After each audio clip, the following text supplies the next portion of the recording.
In the spring of 1929, a German archaeological team from the Deutsche Orientgesellschaft, excavating the ancient mound of Vaka in southern Iraq, broke through a layer of compacted ash and silt at a depth of nearly 4 meters and found themselves looking at something that should not have existed. Pressed into fragments of baked clay and preserved with extraordinary clarity were rows of systematic symbols, not scratches, not tally marks, not primitive pictograms in the early stages of becoming something, but a fully developed notational vocabulary containing over 900 distinct signs, arranged according to grammar, organized by category, and deployed with the confidence of a scribal tradition that had been operating for generations. The site was Uruk, the city the ancient Sumerians regarded as the first great urban center of the world. The layer they had reached, designated Uruk IV by the excavation stratigraphy, dated to approximately 3,200 years before the Common Era. What they had found was the earliest recoverable writing in human history. The tablets, now catalogued as the Uruk IV series and housed primarily in the Vorderasiatisches Museum in Berlin, have been cited in every standard account of writing's origins for nearly a century. The conventional narrative is familiar. Writing emerged from the administrative demands of a growing temple economy, beginning with pictographic notations of commodities and quantities, and gradually becoming more abstract until recognizable cuneiform script emerged. It is a tidy story. It also fails to account for a specific detail that sits at the center of the Uruk IV record and has been quietly sidestepped by mainstream scholarship ever since. Among the commodity lists and offering tallies, pressed into the same clay, appearing with a frequency that dwarfs every other symbol in the archive, is the AN sign, an 8-pointed star enclosed within a circle. It is the Sumerian sign for heaven, sky, and divine being. It is not an administrative marker. It does not denote grain or livestock. It marks the presence of something the ancient scribes considered neither mundane nor local, and in the oldest recoverable layer of human writing it appears first. The evidence examined in this investigation spans multiple continents and thousands of years, drawing on cuneiform tablet archives, Egyptian hieroglyphic inscription chambers, Indus Valley script parallels, sealed underground repositories, and the testimony of ancient scribes who did not record that they were inventing a system of writing, but that they were transcribing one that had been delivered to them by beings who descended from the sky. If this investigation challenges what you believed about the moment humanity first put language into permanent form, consider subscribing to follow this inquiry as it continues. The principle that governs the archaeology of every complex human invention is developmental gradualism. The idea that sophisticated technologies and symbolic systems leave behind traceable sequences of precursor stages. Pottery shows it, metallurgy shows it, architecture shows it. Every major human achievement that archaeology has examined in sufficient depth reveals a stratigraphic ladder of increasing complexity, with crude early forms giving way to refined successors across identifiable cultural periods. It is the fundamental assumption underlying every timeline of ancient civilizational development. It is also the assumption that the Werke excavations of the 1920s and 30s quietly demolished, without anyone in mainstream archaeology fully acknowledging what the evidence actually implied. When Julius Jordan and his Deutsche Orientgesellschaft team reached the Uruk IV stratum at the ancient site, they did not find proto-writing struggling toward coherence. They found a complete system. The implications of that completeness has been insufficiently examined for nearly a century, and the reason begins with what was sitting in that layer alongside the commodity tallies. Julius Jordan had begun excavating at Warka in southern Iraq the biblical Erech, the Sumerian Uruk, in 1912 under the auspices of the Deutsche Orientgesellschaft. The site had long been known to local inhabitants as a source of ancient bricks, and preliminary surveys had revealed the outlines of what was clearly a major ancient urban centre. But it was not until the intensive excavation seasons of 1928 through 1935, with a larger team and a more systematic stratigraphic methodology, that Jordan and his successor Heinrich Lentzin reached the deeper occupation levels that would transform the understanding of early civilization.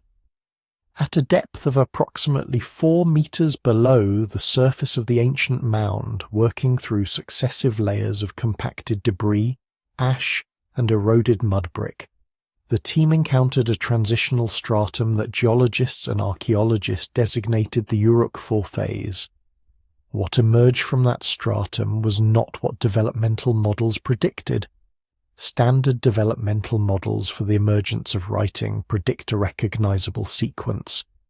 Researchers expect to find notched tallies first, followed by token systems representing specific commodities, followed by pictographic marks that gradually become more stylized, followed eventually by a true writing system capable of expressing abstract relationships and grammatical structures. This sequence has been partially documented at various Mesopotamian sites in later periods, which has reinforced confidence in the model. But the Uruk IV stratum does not display this sequence.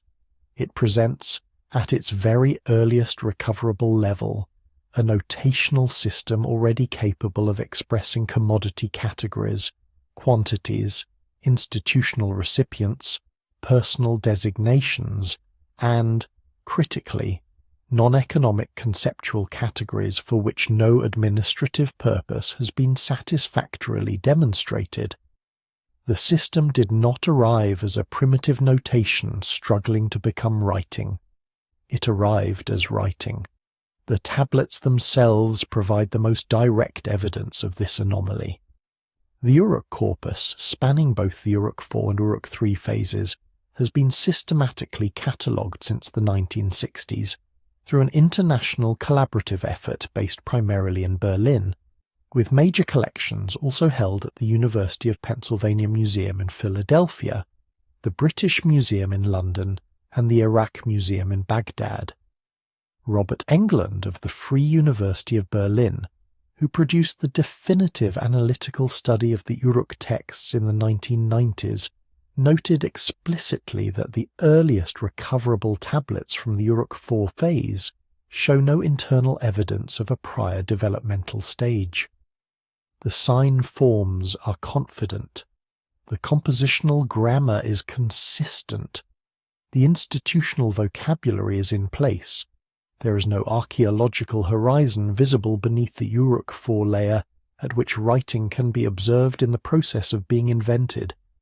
England's colleague Hans Niessen, whose foundational 1986 study of the origins of writing in the Near East established the comparative framework that Assyriology still uses today, identified the same problem from a different angle. Niessen examined the spatial distribution of the Uruk IV tablets across the excavated site and found that they were concentrated in the precinct of the Eanna Temple complex, not scattered across residential or market areas as one would expect from a system invented for general commercial use. The earliest writing in human history was a temple institution from its first recoverable moment. It was organized around the administration of a sacred precinct, produced by specialists whose training was managed by the temple hierarchy, and stored in depositories that served the temple archive rather than the broader civic economy. Whatever drove its creation, the first impulse was not mercantile convenience. It was institutional, and the institution in question was dedicated to the administration of the divine. This is the detail that the standard account consistently downplays in favor of the grain and livestock narrative, and it becomes considerably more significant when one examines not merely where the tablets were found, but what the very first entries in those tablets actually record. When scholars determined that the Uruk IV tablet archive contained over 900 distinct signs, the response within mainstream Assyriology was to fit this number into the existing administrative origin theory by arguing that early pictographic systems are inherently redundant and contextually variable, and that the sign count would naturally decrease as writing became more standardized. This is precisely what happened. By the later Uruk III period, the sign inventory had contracted significantly, and by the early dynastic era, it had been streamlined further still. Conventional scholarship presents this contraction as evidence of the system maturing, but this interpretation inverts the developmental logic it claims to follow. A writing system invented to record grain deliveries does not begin with 900 symbols. A writing system inherited from an existing tradition of vastly broader scope, and then gradually narrowed to administrative use does. The distinction matters enormously, and tablet cataloguing evidence from Berlin, Philadelphia, and Oxford makes the case with a precision that the administrative origin model has never successfully answered. The specific number 920 is the figure most commonly cited in specialist literature for the Uruk IV sign inventory, though individual analyses have produced counts ranging from 870 to over 1,000. Depending on methodological choices about variant forms and contextual allographs, different graphic realizations of the same underlying sign.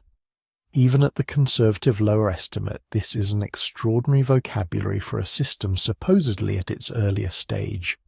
For comparison, the earliest recoverable Greek alphabetic inscriptions contain 24 signs. The Proto-Sinaitic script, from which most Western alphabets ultimately derive, contains approximately 30 signs. The cuneiform system that emerged from the Uruk IV tradition eventually stabilized in its old Babylonian form at approximately 600 signs for full literary use and a working administrative subset of around 300. The trend throughout its development moved consistently downward in sign count. The earliest phase, the phase that developmental theory predicts should be the simplest, has more signs than any subsequent phase. This is not a system that starts simple and grows complex. It is a system that starts maximally complex and is progressively simplified. Assyriologist Christopher Woods of the Oriental Institute at the University of Chicago addressed this problem directly in his 2010 essay on early Mesopotamian signs and scribal culture, published in the Oriental Institute's annual research report. Woods noted that the 900-plus sign inventory of the Uruk IV corpus is functionally far larger than anything required for the administrative tasks that the tablets demonstrably perform. The economic records of the Uruk IV archive, the grain distributions, livestock tallies, and ration assignments that constitute the majority of the recovered tablets, use a working vocabulary of approximately 150 to 200 signs in regular combination. The remaining 700 or more signs in the inventory appear in the corpus at much lower frequencies, concentrated in specific tablet types, and often in contexts that do not correspond to any identifiable administrative function. Woods described this residual vocabulary as one whose original semantic domain cannot be recovered from the administrative context in which it appears. What it means, stripped of its diplomatic scholarly phrasing, is that roughly 3/4 of the earliest human writing system was doing something other than recording grain. The lexical list tradition preserved the evidence of this broader semantic domain in a form that has survived across millennia, though its implications have been systematically underappreciated. The lexical lists, standardized training text that enumerates signs and sign combinations in canonical sequences, were among the earliest compositions copied by Scribal students, and among the most persistently maintained throughout Mesopotamian scribal history. Nick Veldhuis of the University of California, Berkeley, whose detailed analysis of the lexical tradition published in 2014 is the definitive study of this material, demonstrated that the organizational logic of these lists encodes a hierarchical taxonomy of the Sumerian world view. The lists do not begin with economic categories, they begin with the divine. The first and longest section of the canonical lexical series known as Hura equals Hubulu, which Veldhuis traces back to Uruk IV precursor lists, enumerates the names and attributes of divine beings before proceeding to the heavens, then the earth, then human institutions, then finally the commodities and economic categories that mainstream theory identifies as writing's primary purpose. The system was organized from the top down. Heaven came before grain, and the divine came before the administrative, because that is the order in which the tradition that produced the system had arranged the world. The sign contraction between Uruk-Boivor and the early dynastic period, re-examined in this light, looks less like a system maturing and more like a system being deliberately narrowed. The signs that were dropped were not random redundancies.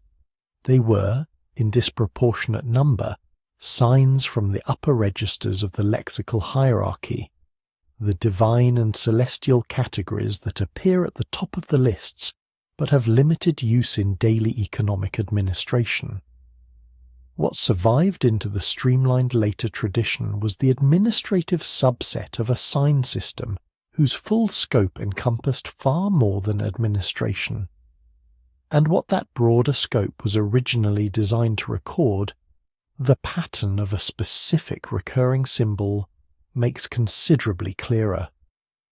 Tablet W 20030, catalogued in the Vorderasiatisches Museum in Berlin, and dated to the Uruk-Eva phase, contains what paleographer Margaret Green identified in 1984 as one of the earliest recoverable uses of the N sign in a non-administrative context.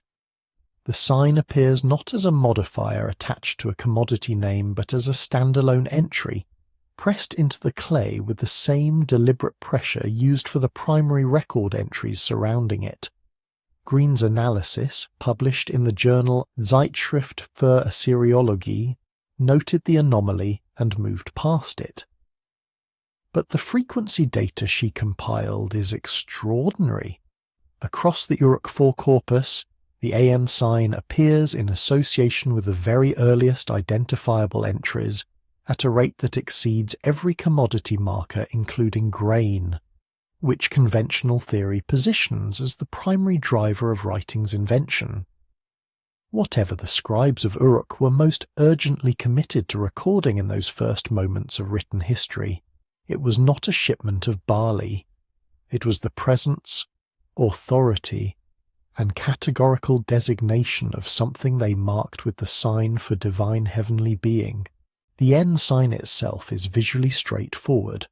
A star form with 8 radiating points, sometimes enclosed within a circular boundary, sometimes appearing without it. In the later cuneiform tradition, it develops into a conventionalized 3-stroke cluster used as the Dingir determinative, the god marker that prefixes divine names, but its graphic origin in the Uruk IV corpus is unmistakably pictographic, representing a stellar body of some kind. The Sumerian word An means sky, heaven, and the celestial realm simultaneously, and the sign carries all 3 meanings in its earliest uses. It is also the name of the supreme deity of the Sumerian pantheon, the sky god Anu, whose name is simply the word for sky made into a proper designation for the being that inhabits and embodies it. The sign, The word, the deity, and the concept are unified in a single graphic form that is simultaneously a star, a name, and a cosmological category. What makes Green's frequency data so significant is not merely the rate of the sign's appearance, but its distributional pattern within the corpus. In the Uruk 4 tablets, signs cluster according to the semantic domain of the tablet they appear on. Economic tablets show dense clustering of commodity markers and numerical notations.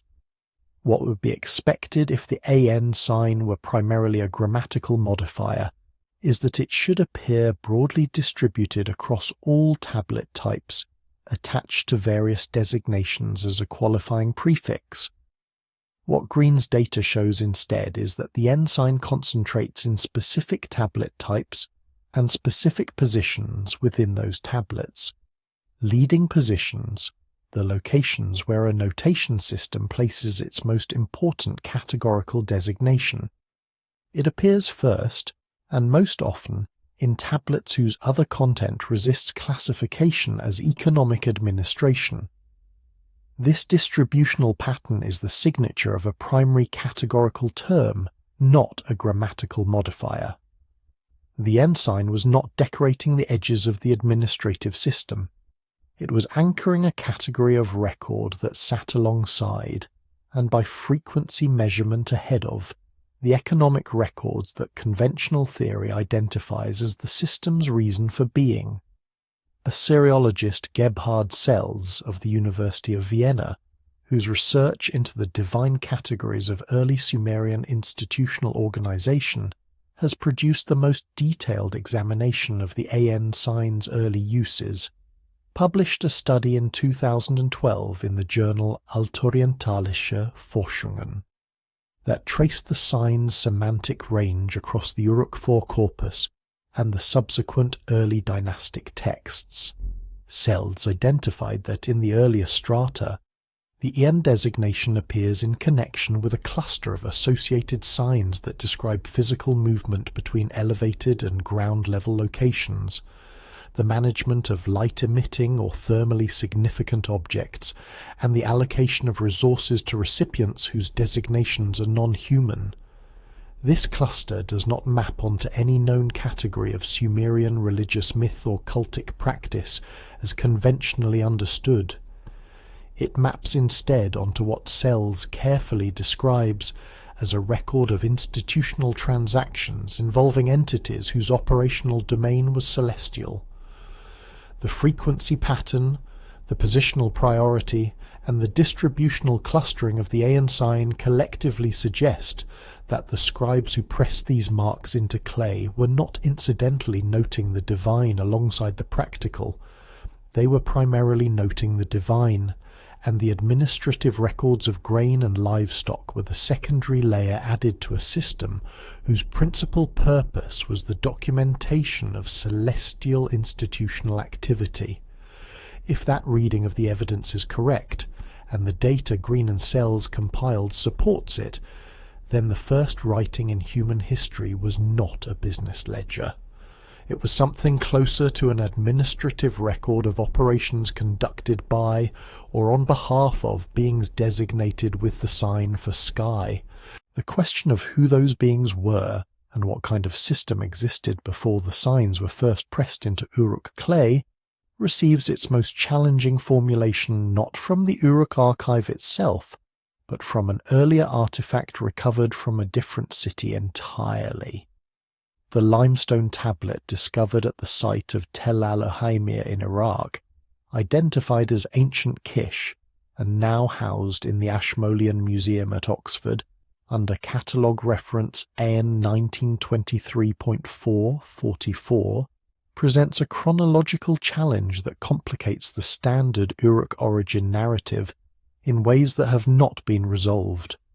The tablet, dated through thermoluminescence analysis and stratigraphic context to approximately 3,500 years before the Common Era, predates the earliest Uruk 4 writing by up to 3 centuries. Its incised surface contains proto-cuneiform symbols, including representations of a human head, a hand, a foot, and geometric notations whose precise meaning remains contested.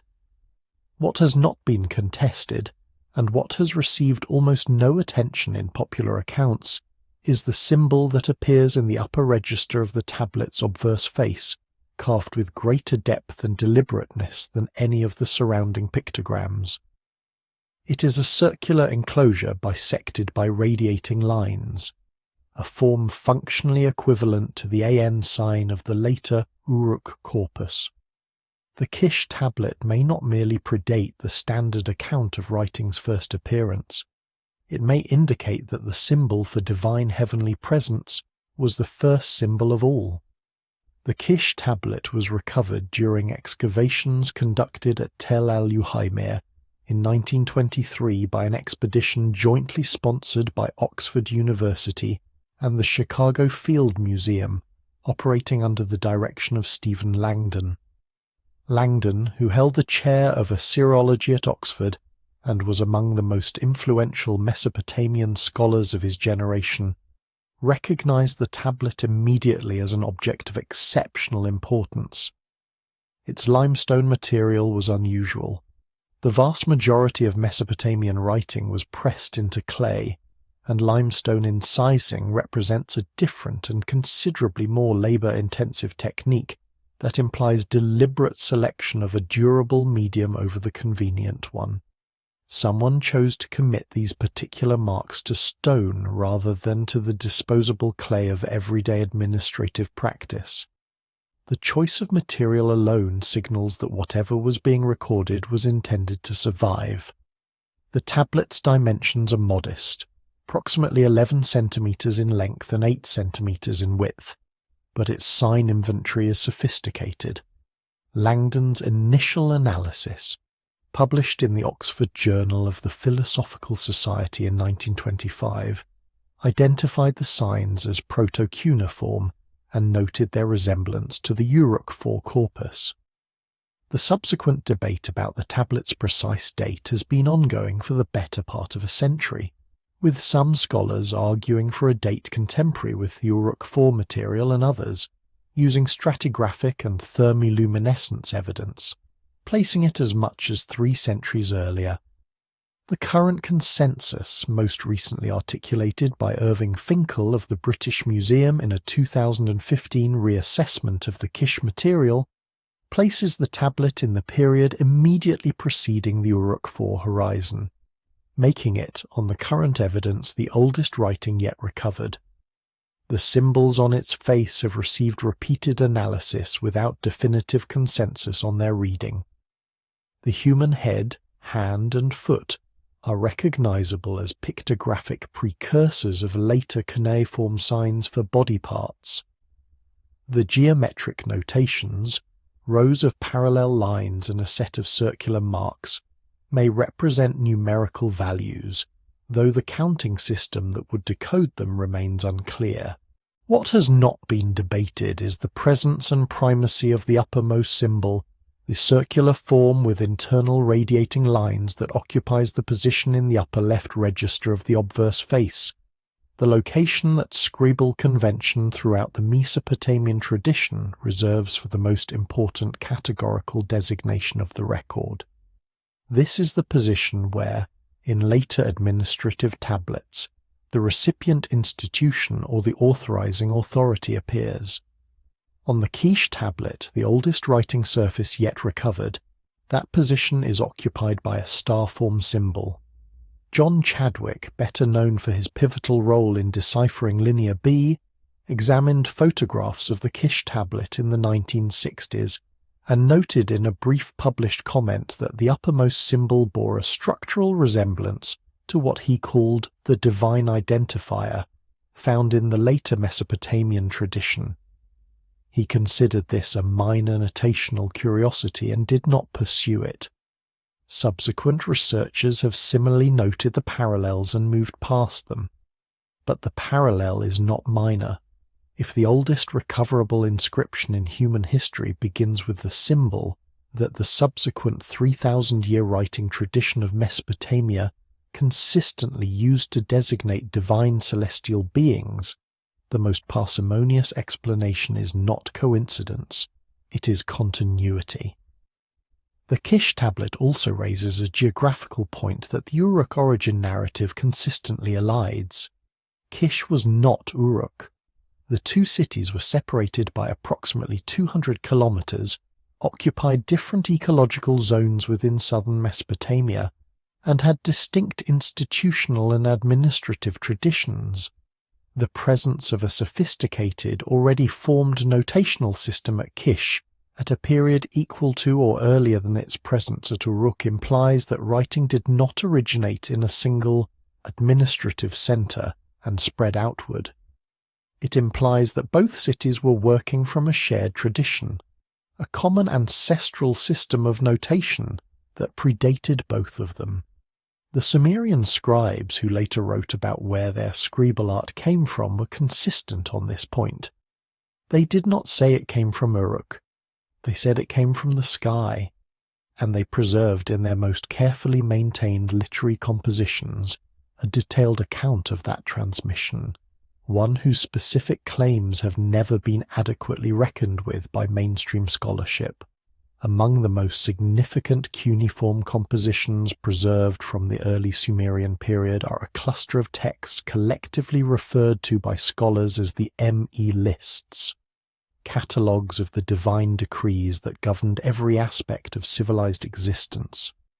These texts, found in multiple versions at Nippur, Ur, and Eridu, enumerate the Me as a comprehensive inventory of cultural and institutional technologies: kingship, priesthood, descent into the underworld, ascent from the underworld, the scribal arts, mathematics, the craft of the smith, the knowledge of music, truth, descent of the Enship, and dozens more. The significance of the Me tablets for understanding the origin of writing lies not in their content alone, but in the scribal tradition that produced them. These texts claim explicitly that the Me were not human inventions. They were divine properties held by the god Enki at his temple complex in Eridu, distributed to the cities of Sumer during the foundational period of civilization. When the Sumerian scribes first pressed the symbols for writing and mathematics into clay, they were, according to their own account, recording technologies that had been handed down from a non-human source. The Me tablets are the written record of a transmission.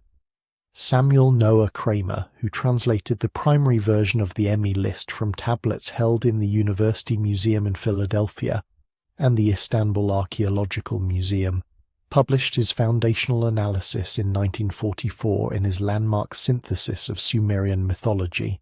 Kramer's catalogue of the Me enumerated over 100 discrete items that the Sumerian tradition considered divine decrees, not merely practices or customs, but ontological properties of civilized existence that had been delivered to humanity from the divine realm.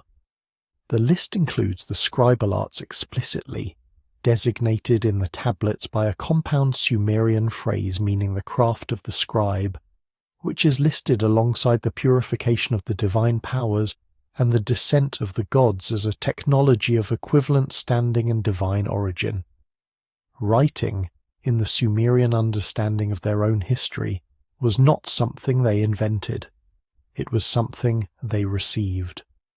The Me list itself is preserved in its most complete form in the composition known as Inanna and Enki, the transfer of the arts of civilization from Eridu to Erech.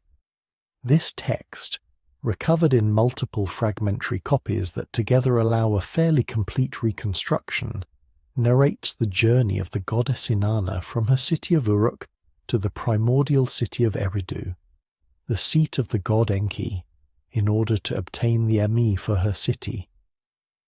The text describes Enki's banquet hall where the divine decrees are stored, Inanna's successful acquisition of all 104 Me, and her return journey to Uruk where the properties are installed and the city becomes the center of civilized life.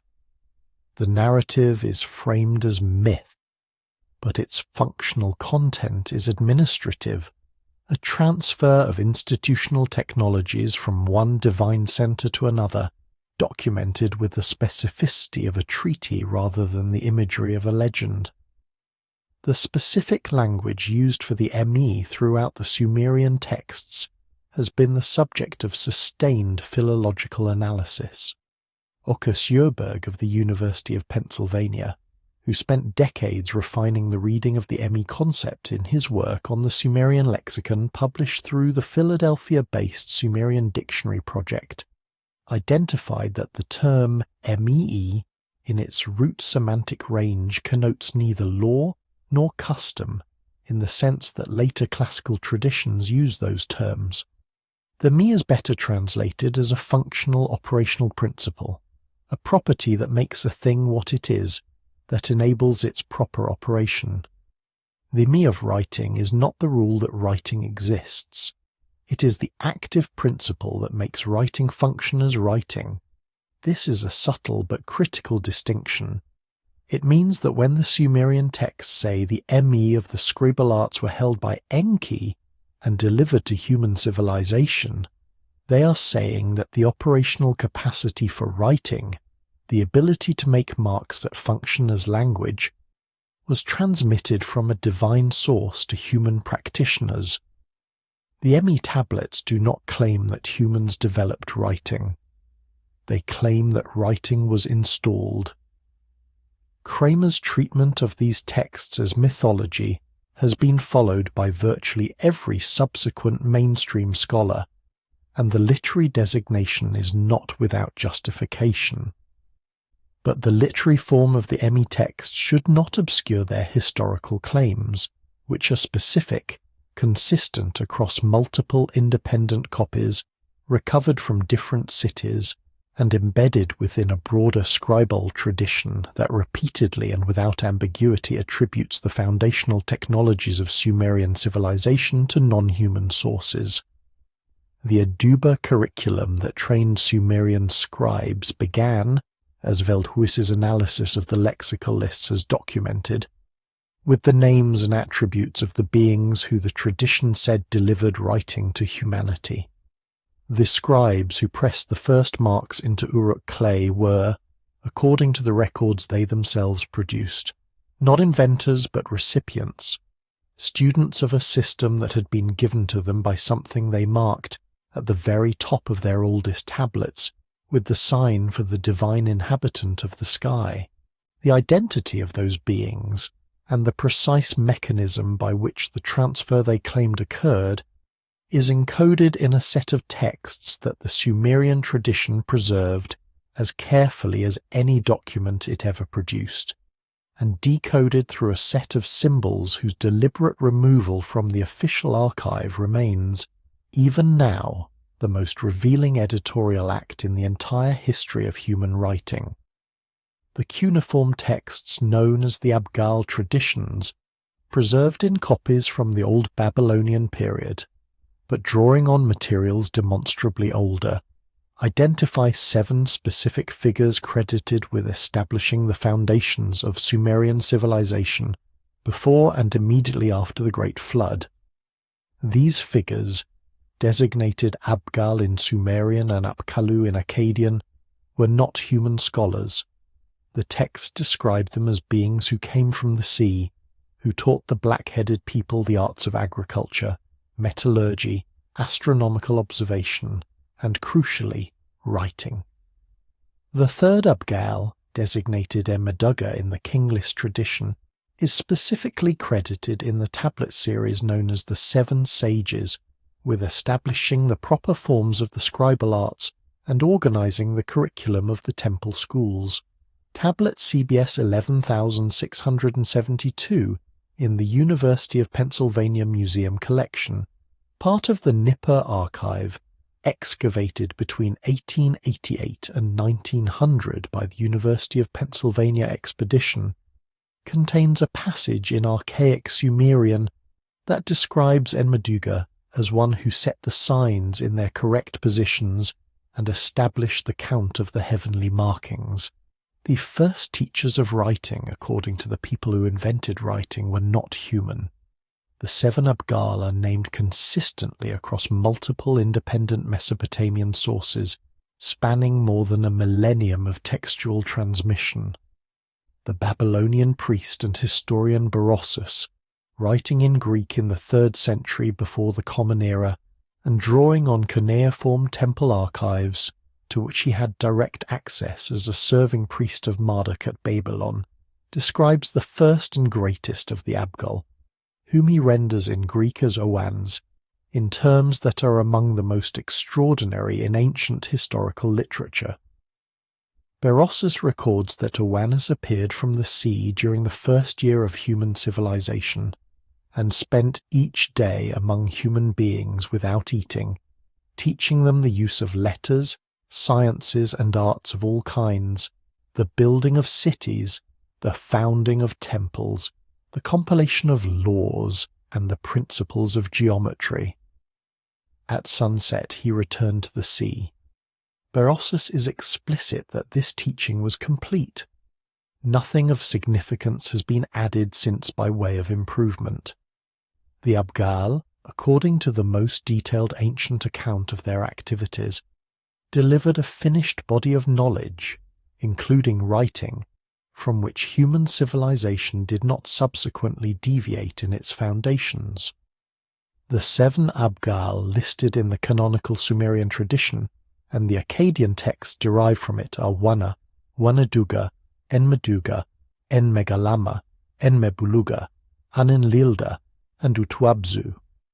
Each is associated in the textual tradition with a specific pre-flood king whose reign they served as counselor, and each is credited with specific domains of knowledge transmission. Wana, the first and equivalent to the Oannes of Berossus, is credited broadly with establishing civilization's foundations. Wanaduga is associated with the codification of celestial omens and the establishment of observation protocols for tracking planetary movements. Enmegalama and Enmebeluga are credited in different sources with metallurgy and hydraulic engineering respectively, and Enlilda, the 6th Abgal, is specifically described in the tablet series examined by Assyriologist Wilfrid Lambert of the University of Birmingham in his foundational 1967 study of Babylonian wisdom literature as the one who established the proper sequence of signs, the canonical ordering of the cuneiform sign list that Adupa students were required to memorize as the foundation of their scribal training. Lambert's analysis, published in the journal Iraq, identified that the Abgal tradition is not a late mythological construction imposed on earlier history by Babylonian religious imagination. It draws on administrative and literary source material traceable to the Ur III period at the latest and almost certainly to earlier phases of Sumerian scribal culture. The tablet evidence from Nippur shows that the curriculum of the earlier scribal schools included specific compositions about the Abgal as foundational material, not as mythology appended to practical training, but as the stated historical context within which the purpose and authority of the scribal system were understood. Scribes were not taught to write, and then given accounts of divine origins to explain their craft. They were taught the divine origins of their craft as the necessary prerequisite to understanding what they were doing when they wrote. The physical description of the Abgal that recurs across multiple source texts, beings who came from the water, who could pass between sea and land, who possessed knowledge far beyond human capacity, has generated considerable modern scholarly discomfort, handled predominantly through the interpretive move of classifying the descriptions as mythological metaphor. But the Mesopotamian texts do not deploy the Abgal descriptions in the register of metaphor. They appear in the same administrative and chronicle register used to record the reigns of human kings, the construction of buildings, and the movement of trade goods. The ancient scribes who preserved these accounts were not writing poetry. They were writing institutional memory, and the institution they were documenting was one founded by beings who came from somewhere other than where human civilization began, taught the scribal arts among other foundational technologies, and then withdrew, leaving behind in the clay of the Uruk archive the marks they had established as the proper signs for recording the world. The numbers embedded in the oldest levels of that archive carry the same implication in a different register entirely. A detail in the Uruk 4-tablet corpus that has generated sustained specialist debate without reaching general academic consciousness is the presence of systematic numerical sequences that do not correspond to any known commodity inventory or administrative function. Assyriologist Robert Englund of the Free University of Berlin identified a cluster of tablets in the late 1980s, designated in the corpus as the W21000 series, whose numerical entries follow patterns consistent with astronomical observation records rather than economic documentation.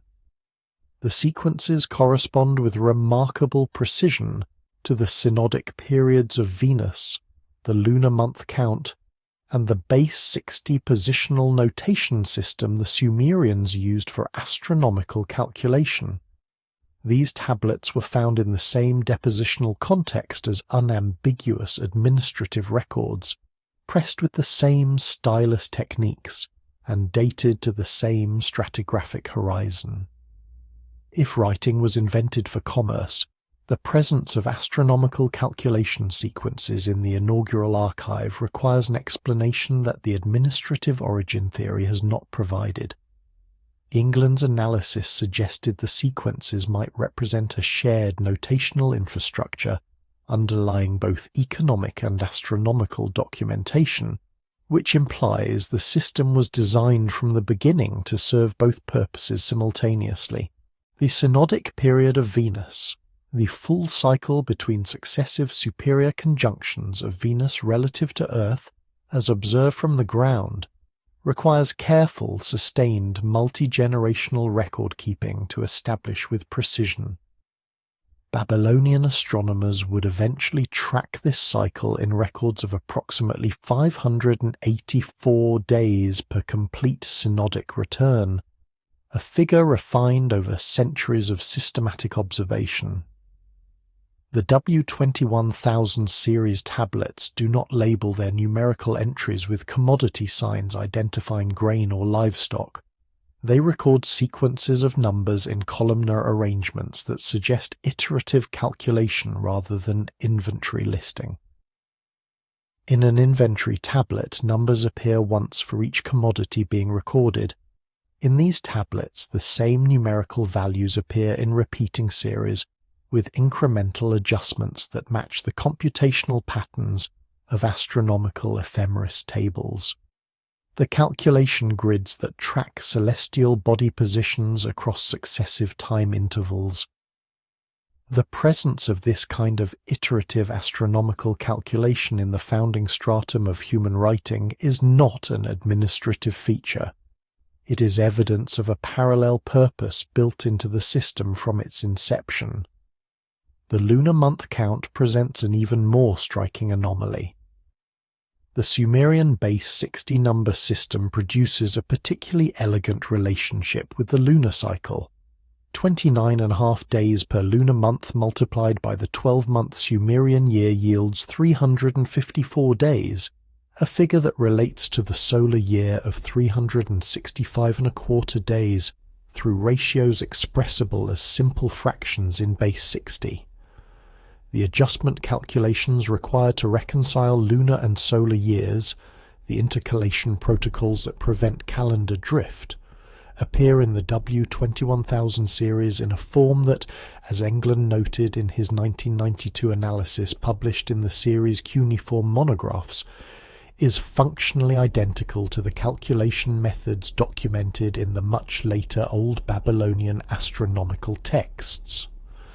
The mathematical approach to the lunisolar calendar problem was the same in the oldest recoverable layer of writing as it would be 2,000 years later in the formalized Babylonian astronomical tradition, This is not developmental progression.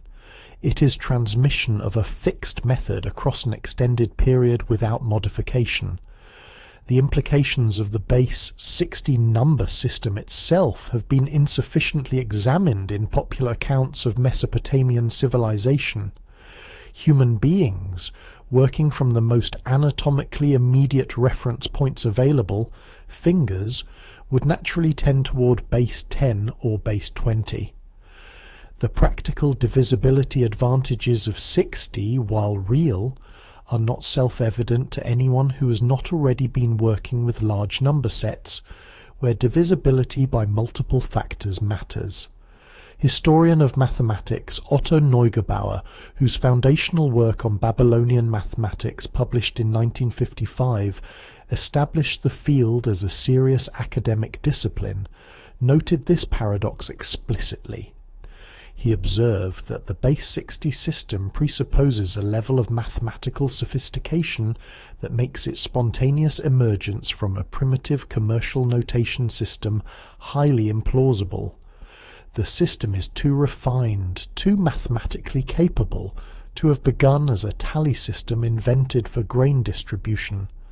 Neugebauer's assessment, reinforced by subsequent analysis, points toward a system that was designed, or inherited, rather than evolved.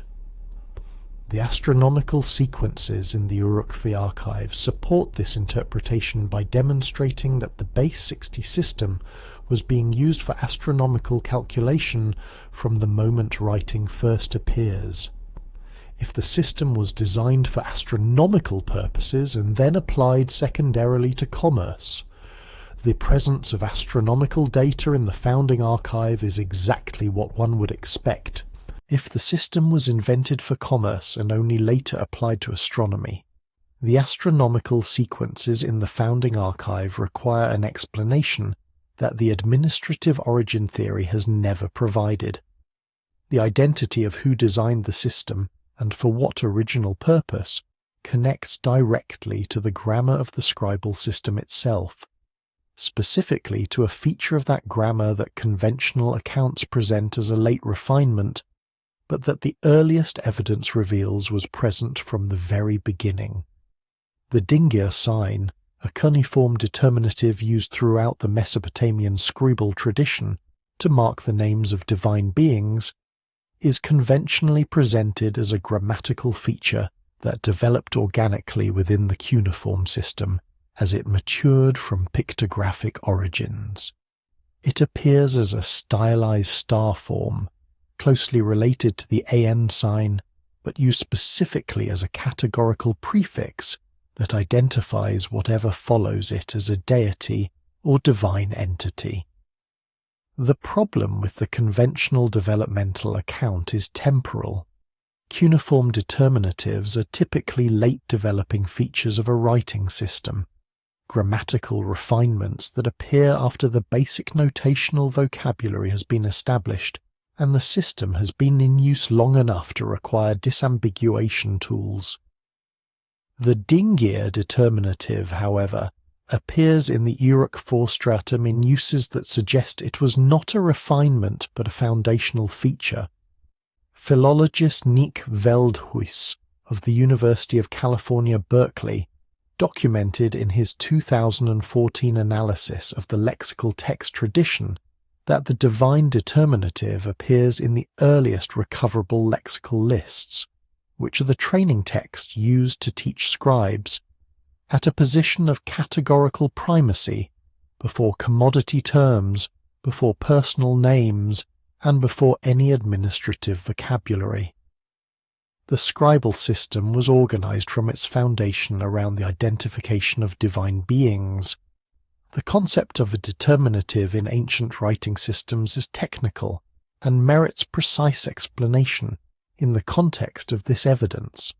A determinative is a sign used not to express a phonetic value or a specific word, but to indicate the semantic category of the word it accompanies. In Egyptian hieroglyphics, a sign depicting a papyrus roll is placed after words related to writing and abstract concepts. A sign depicting a sitting man is placed after male personal names. These categorical markers help readers distinguish between words that might otherwise be ambiguous in a large sign system, and they emerge in writing traditions as organizational tools once the system has been in use long enough for ambiguity to become a practical problem requiring systematic solution. They are by their nature secondary features, responses to the complexity that arises when a notational system has grown large enough to require disambiguation infrastructure. They should not appear in the founding stratum of a writing system that is supposedly being invented from nothing.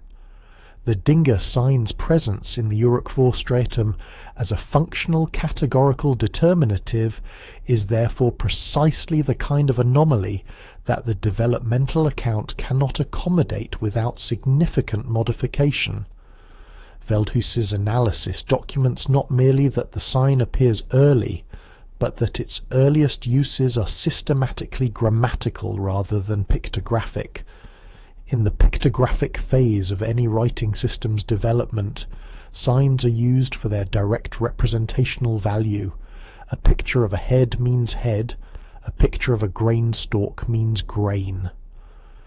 The Dinge sign in its earliest documented uses is not depicting a star for the purpose of recording something about stars. It is functioning as a categorical prefix, marking the entries that follow it as belonging to the class of divine beings.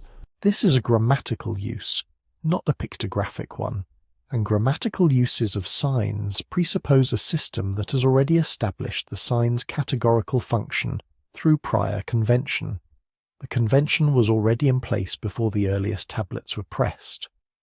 Assyrologist Daniel Snell of the University of Oklahoma, who examined the taxonomy embedded in the lexical list tradition in a series of studies published between 1997 and 2006, identified that the lexical lists, particularly the early ancestor lists recovered in Uruk-4 contexts, organize signs into a hierarchical categorical scheme that places the Dinge marked divine category at the apex of the entire system. The scheme works downward from the divine through the celestial, through the terrestrial, through human institutions, through natural phenomena, and finally to the economic categories that mainstream theory treats as writing's primary purpose. Snell notes that this organizational logic is not administrative, it is cosmological. The scribes who established the canonical order of the sign list were not organizing their system around the practical needs of the temple economy.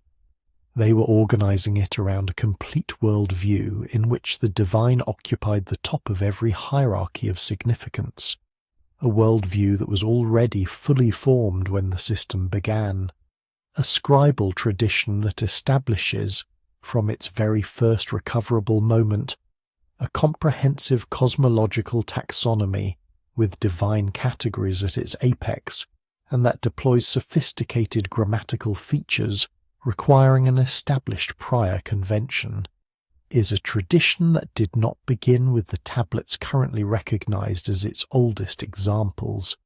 The Dingiya determinative in the Uruk-4 stratum is not the beginning of a scribal convention, it is the continuation of one, and the question of where that convention began, what system or tradition established the categorical primacy of divine beings in human notation before the Uruk-4 scribes first pressed clay, leads directly to the most profound anomaly in the entire study of ancient language, the problem that has confronted every linguist who has tried to trace the origins of the tongue in which all of these marks were made. Every major language family on Earth has been traced, through systematic comparative linguistics, to ancestor tongues that connect it to neighboring families through shared phonological patterns, grammatical structures, and core vocabulary items. The Indo-European family connects Sanskrit to Latin to Greek to Persian through identifiable protoforms. The Semitic family connects Akkadian to Hebrew to Arabic through demonstrable ancestral structures. Sumerian connects to nothing. Despite over a century of intensive scholarly effort involving every major linguistics institution in the world, no ancestral language, no cousin language, and no daughter language has been identified for Sumerian. It stands in the linguistic record as what specialists call a language isolate, a tongue that appeared in the historical record without discernible evolutionary relationship to any other human language. For the administrative origin theory of writing, this is an awkward circumstance. A writing system invented by a human community to manage local economic needs should reflect the linguistic community that invented it, and that community should be traceable through the standard mechanisms of population movement and cultural contact. Sumerian's complete isolation in the world language record suggests either an origin so ancient that all comparative evidence has been lost, or an origin that conventional population models do not account for.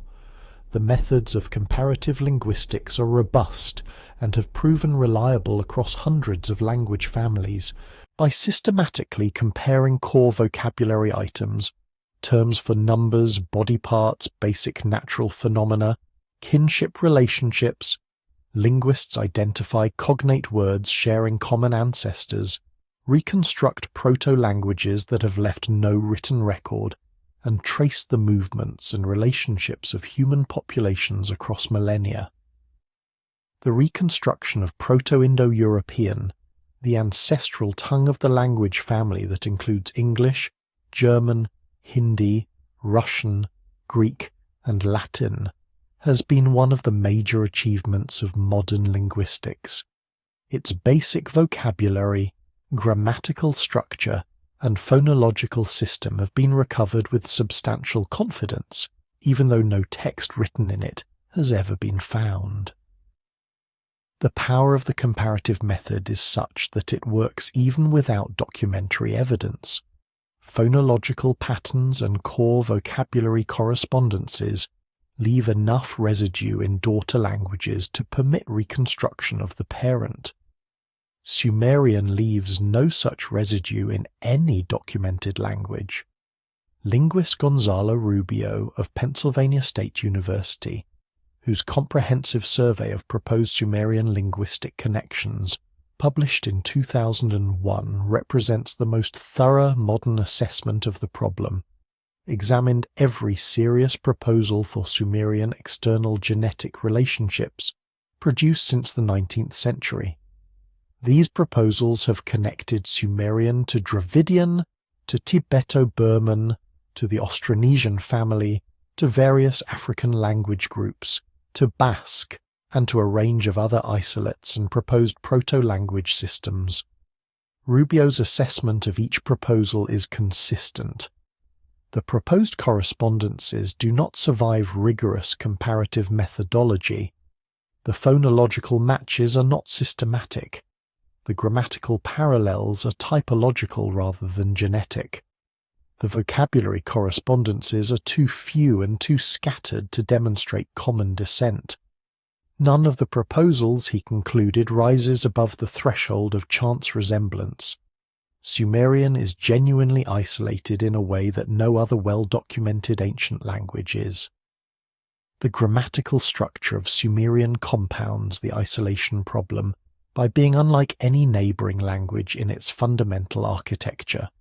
Sumerian is an ergative absolutive language with a agglutinative morphology, meaning it marks the subject of a transitive verb differently from the subject of an intransitive verb, and it builds complex words by stringing together sequences of morphological elements in chains. The neighboring Semitic languages of Akkadian and Babylonian, which eventually absorbed Sumerian as a sacred literary and ceremonial language when it ceased to be spoken colloquially around 2,000 years before the Common Era, are nominative accusative languages with root and pattern morphology that differs entirely in structural organization. This degree of divergence is not what one expects between languages that emerged in close geographical proximity through normal processes of drift from common ancestors. It is what one would expect from a language that did not emerge from the surrounding population at all. The Sumerian scribes themselves recorded a consistent account of where their language's foundational properties came from, the me of the scribble arts, held by Enki and delivered to human civilization at Eridu. The linguistic isolation of Sumerian in the modern scholarly record is not merely an academic puzzle. It is the material signature of exactly the kind of origin that the Sumerian texts themselves describe, and the records of what disappeared from that system in its first identifiable transition, what the scribes of the succeeding generation chose to remove from the archive their predecessors had built, constitute the most direct evidence available that the system's full scope was deliberately curtailed within living memory of its establishment. Between the Uruk IV stratum and the immediately succeeding Uruk III phase, the cuneiform sign inventory contracted by an estimated 40%. Assyriologists have consistently framed this reduction as progressive refinement, the system shedding redundant pictographic variants as it became more efficient. This explanation is not unreasonable as far as it goes, but it fails to account for which signs were eliminated. A study conducted by Hans Nissen of the Free University of Berlin in his landmark analysis of the Uruk texts published in 1986 identified that a disproportionate number of the eliminated signs belong to a specific semantic category: signs associated with celestial phenomena, divine attributes, and non-administrative designations of status and authority. The signs that survived into Uruk III and beyond were predominantly economic and administrative. The signs that disappeared were predominantly those whose referents were not mundane. The contraction does not resemble the natural streamlining of a pragmatic notation system. It resembles the deliberate narrowing of a broader tradition into the administrative subset that the temple bureaucracy required for daily operation, which implies that the broader tradition existed first, and the administrative application was a derivative use rather than the origin. Nissen's 1986 analysis, conducted as part of the research program that would eventually produce the comprehensive Berlin Uruk text catalogue, involved systematic cross-referencing of the Uruk IV sign inventory against all documented uses of each sign in the corpus, followed by comparison with the reduced inventory of the Uruk III and Jemdet Nasr periods. The methodology was precise. For each sign present in the Uruk IV corpus, Nissen tracked whether it survived into subsequent strata, and if it did not, what semantic domain it had primarily served in its recorded uses. The results, synthesized in his monograph Archaic Bookkeeping, published in English in 1993, in collaboration with Damrow and England, showed a clear and statistically significant pattern. Signs used predominantly in economic and administrative contexts survived. Signs used predominantly in non-economic contexts did not survive at rates approaching those of their administrative counterparts. The semantic categories showing the highest rates of sign loss were celestial designation, divine attribute, and authority status of non-human reference, exactly the categories that administrative bureaucracy would have least need to preserve in daily operational use. Robert Englund, collaborating with Nissen on the Berlin catalogue, examined the surviving tablet evidence from the Uruk III period to determine whether the eliminated signs had been replaced by functionally equivalent alternatives or had genuinely disappeared from the system's operational vocabulary. His findings, incorporated into the Joint Analytical Framework published by the German Research Foundation in 1998, indicated that the signs had not been replaced. The concepts they expressed either migrated into compressed compound signs that lost some of their original specificity or ceased to be represented in the written record at all.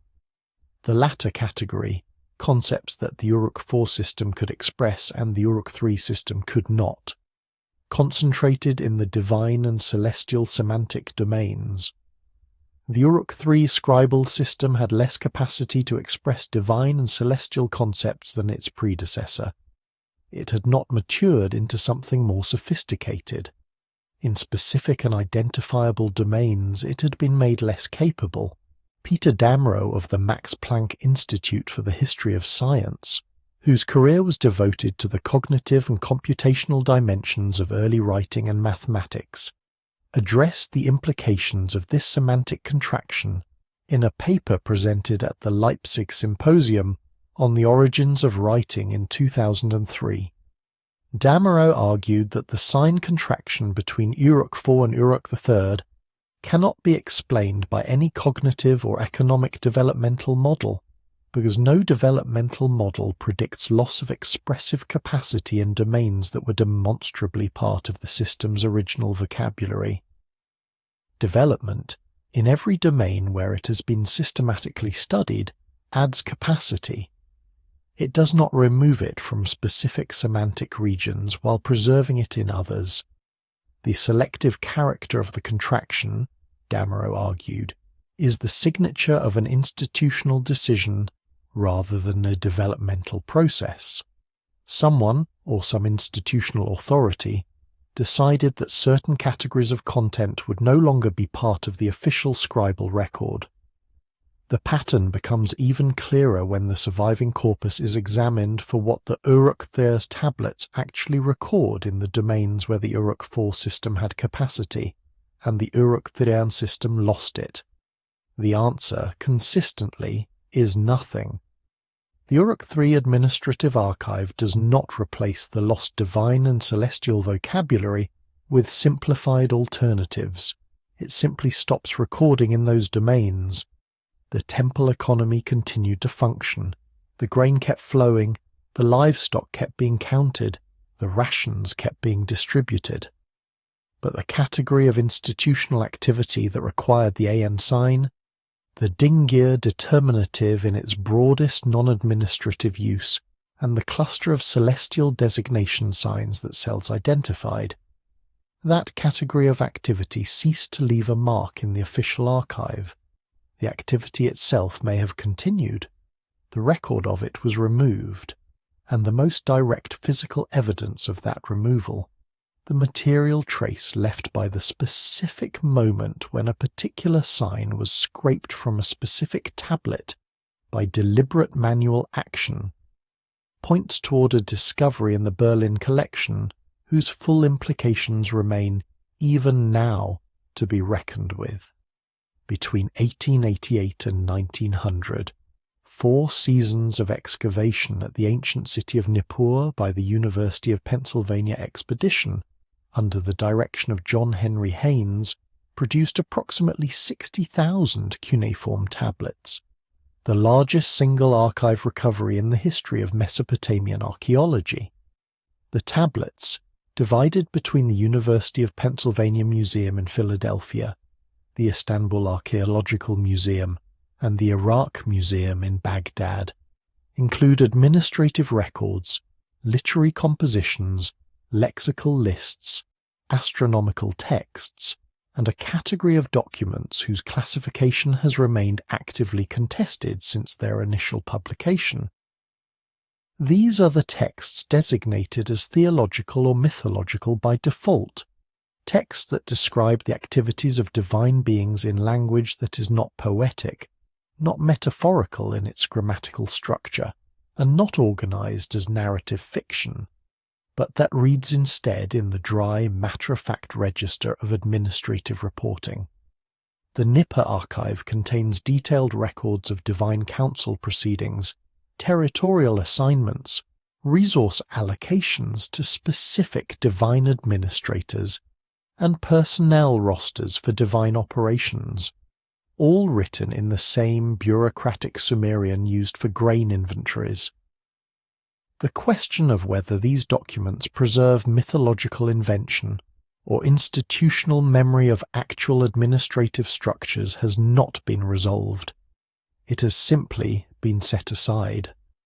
The expedition that produced this archive was one of the most ambitious archaeological undertakings of the 19th century.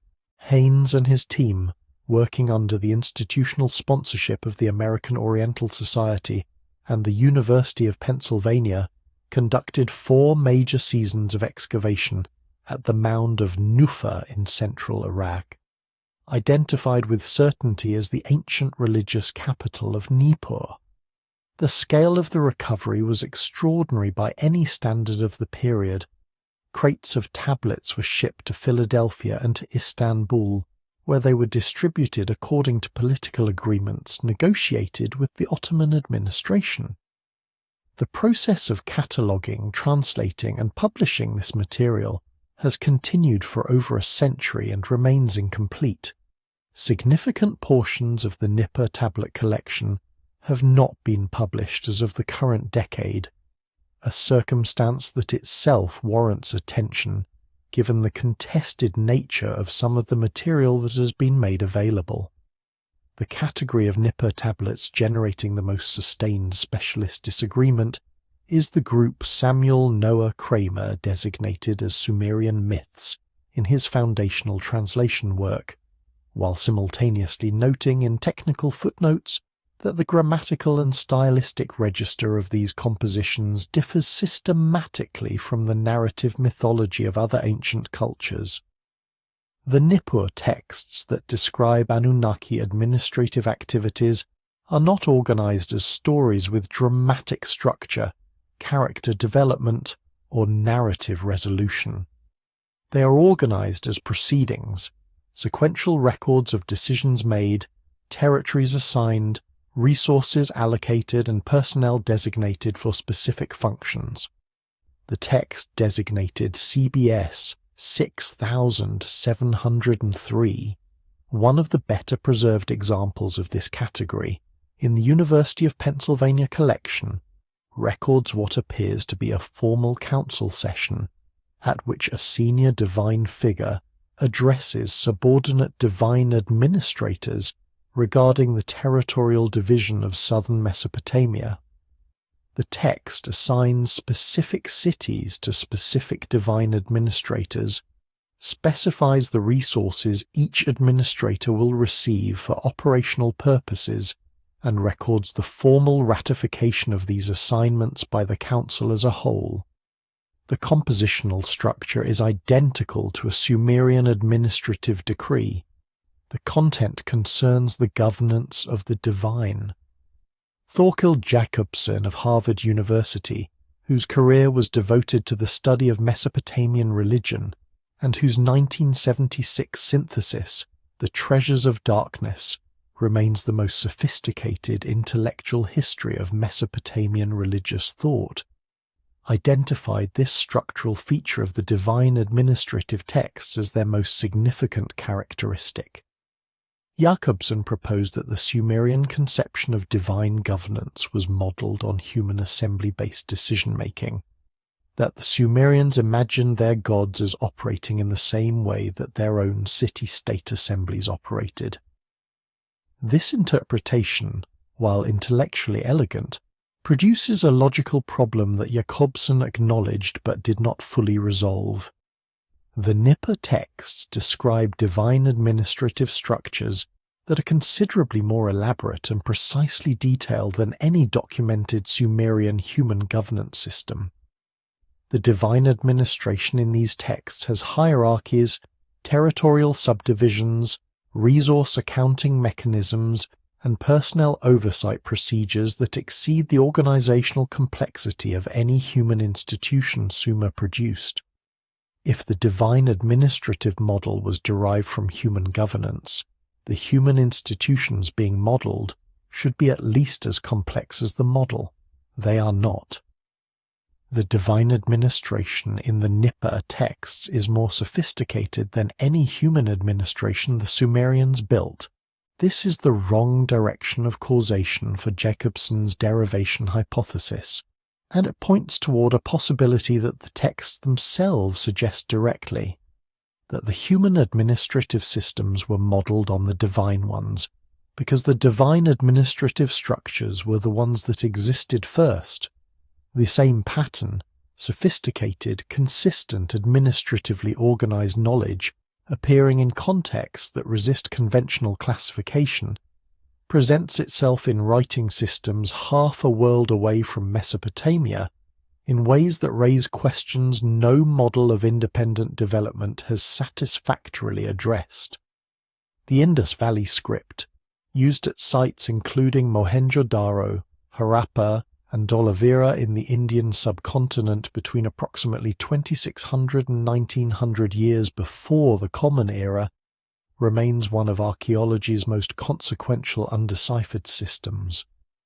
Over 4,000 inscribed objects have been recovered, containing approximately 400 distinct signs used in a positional notation system, whose directionality, sign frequency distribution, and compositional grammar have been analysed extensively without yielding a consensus decipherment. What has been documented with increasing precision is the structural parallel between the Indus sign inventory and the proto-cuneiform system of the Uruk-4 corpus. Researcher Asko Parpola of the University of Helsinki, who has devoted decades to the Indus script problem, identified in his 1994 analysis that both systems share not only formal sign structures, but also the specific organizational logic of their lexical list traditions. More provocatively, computational analysis by researcher Rajesh Rao of the University of Washington, published in the journal Science in 2009, demonstrated that the Indus script's entropy profile, a statistical measure of grammatical complexity, matches the known structure of natural languages at exactly the same level as Sumerian. Two writing systems from civilizations with no confirmed historical contact share structural fingerprints that place them in the same linguistic notational family. Parpola's 1994 study, published by Cambridge University Press under the title Deciphering the Indus Script, represents the most comprehensive single analytical treatment of the script problem undertaken to that date and remains the foundational reference for subsequent researchers. His methodology involved systematic cataloguing of all known signs in the Indus inventory, frequency analysis of sign combinations and positional patterns, and structural comparison with other early writing systems for which partial decipherment, or at least grammatical analysis, was available. The results of his comparative work between the Indus system and the Uruk-4 proto-cuneiform corpus were among the most striking findings in the study. Both systems show a similar ratio of high-frequency to low-frequency signs, a small core vocabulary used with great regularity alongside a large peripheral vocabulary used rarely or in specific restricted contexts. Both systems show signs that function as categorical prefixes in positional analysis rather than as phonetic or commodity values, and both systems show a concentration of their highest frequency signs in a semantic register that, when compared across systems with similar frequency profiles in other known scripts, corresponds to categorical designation rather than economic record-keeping. Parpola did not draw the conclusion that the two systems shared a common origin. His analysis stayed within the bounds of structural comparison. But the implications of the structural data he assembled are difficult to contain within conventional models of independent invention. Two writing systems appearing in different civilizations separated by approximately 2,000 kilometers, emerging within a few centuries of each other, both lacking known linguistic ancestors in their surrounding populations and sharing organizational principles suggesting prior categorical traditions rather than pragmatic administrative development. These are two systems whose simultaneous appearance in the archaeological record demands an explanation, that independent development has not provided. Rao's 2009 computational analysis in science approached the problem from a different methodological direction and arrived at an equally challenging result.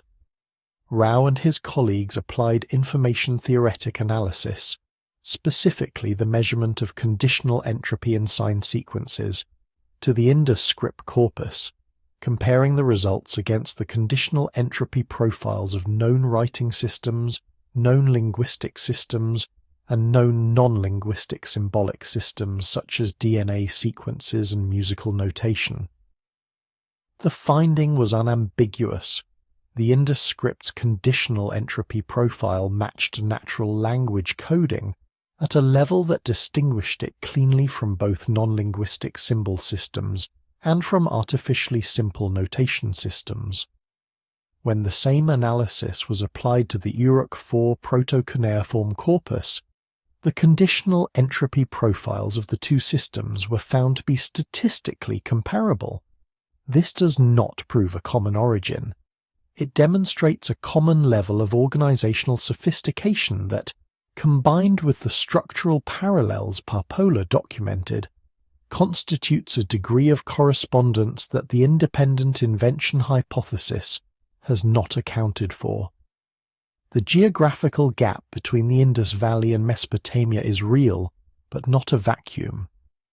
Maritime trade routes along the Persian Gulf coastline connected the two regions from at least the 3rd millennium before the Common Era, as documented by the recovery of Indus-manufactured goods at Mesopotamian sites and Mesopotamian-style cylinder seals at Indus Valley sites. The question of whether this contact extended to the transmission of notational system principles, and whether both systems draw on an earlier common tradition rather than influencing each other directly, remains open. It becomes considerably more pointed when the evidence from the third ancient writing system in this triangle of civilizational emergence is brought into consideration. The standard account of Egyptian hieroglyphic writing holds that it emerged independently of Mesopotamian cuneiform, developing from indigenous Egyptian pictographic traditions into the sophisticated phonetic and ideographic system documented in early dynastic inscriptions. This independent invention hypothesis has been the dominant scholarly position since the early 20th century. Defended partly on linguistic grounds, Egyptian and Sumerian are unrelated languages, and partly on national heritage considerations that have influenced the politics of Near Eastern archaeology for over a century. But the stratigraphic and comparative evidence assembled since the 1980s has placed the independent invention hypothesis under sustained pressure. The pre-dynastic Egyptian site of Abydos produced, in excavations conducted by Günter Dreyer of the German Archaeological Institute between 1986 and 2003, sealed tomb contexts containing inscribed tags and labels, whose dating through associated organic materials and stratigraphic position places them at approximately 3,300 years before the Common Era, contemporary with and possibly earlier than the Uruk-4 corpus. More significantly, the iconographic tradition that appears in these early Egyptian inscriptions shares specific non-random visual elements with proto-cuneiform signs from Mesopotamia that cannot be accounted for by convergent independent invention of unrelated pictographic systems. Dreyer's excavations at Abydos, specifically in the cemetery area designated el-Kab, uncovered in the tomb designated UJ a collection of approximately 150 inscribed bone and ivory tags constituting the earliest recovered Egyptian writing. The tomb is dated through associated pottery to the Naqada Thiege I period, corresponding to approximately 3,300 years before the Common Era. The inscriptions on the tags are brief, typically 1 to 4 signs, and appear to function as labels for goods, possibly recording their origin or destination. Dreyer's analysis, published in a series of preliminary reports in the Mitteilungen des Deutschen Archäologischen Instituts, Abteilung Cairo, between 1988 and 2003, identified the signs as proto-hieroglyphic, early forms of the Egyptian sign system not yet standardized into the canonical hieroglyphic tradition of the early dynastic period. What Dreyer identified, and what has been examined in detail by subsequent researchers including John Coleman Darnell of Yale University, is that a subset of the Abydos signs share visual forms with proto-cuneiform signs from the contemporary Uruk corpus in ways that exceed what would be expected from independent pictographic development. Both systems use enclosed geometric shapes to mark categorical designations. Both systems use human body part signs, specifically head, hand, and foot, in parallel organizational positions within their respective lexical structures. Both systems show a frequency distribution in which a small number of high-frequency signs appear to function as categorical markers, rather than as phonetic or commodity values. These parallels are not the result of one system copying the other. The Egyptian signs are clearly indigenous to the Nile Valley tradition in their overall iconographic program. They are better explained as both systems drawing on shared organizational principles established in an earlier common tradition from which both derived their foundational categorical logic.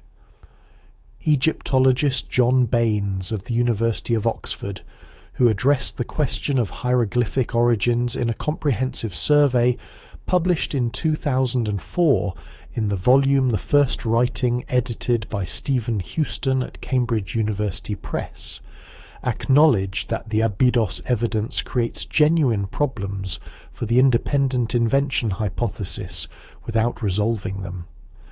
Baines noted that the speed with which Egyptian hieroglyphics appear in fully developed form in the earliest dynastic inscriptions, showing a mature system of phonetic complements, semantic determinatives, and categorical organization from its very first recoverable uses, mirrors exactly the problem that the Uruk-4 corpus presents for the developmental account of cuneiform.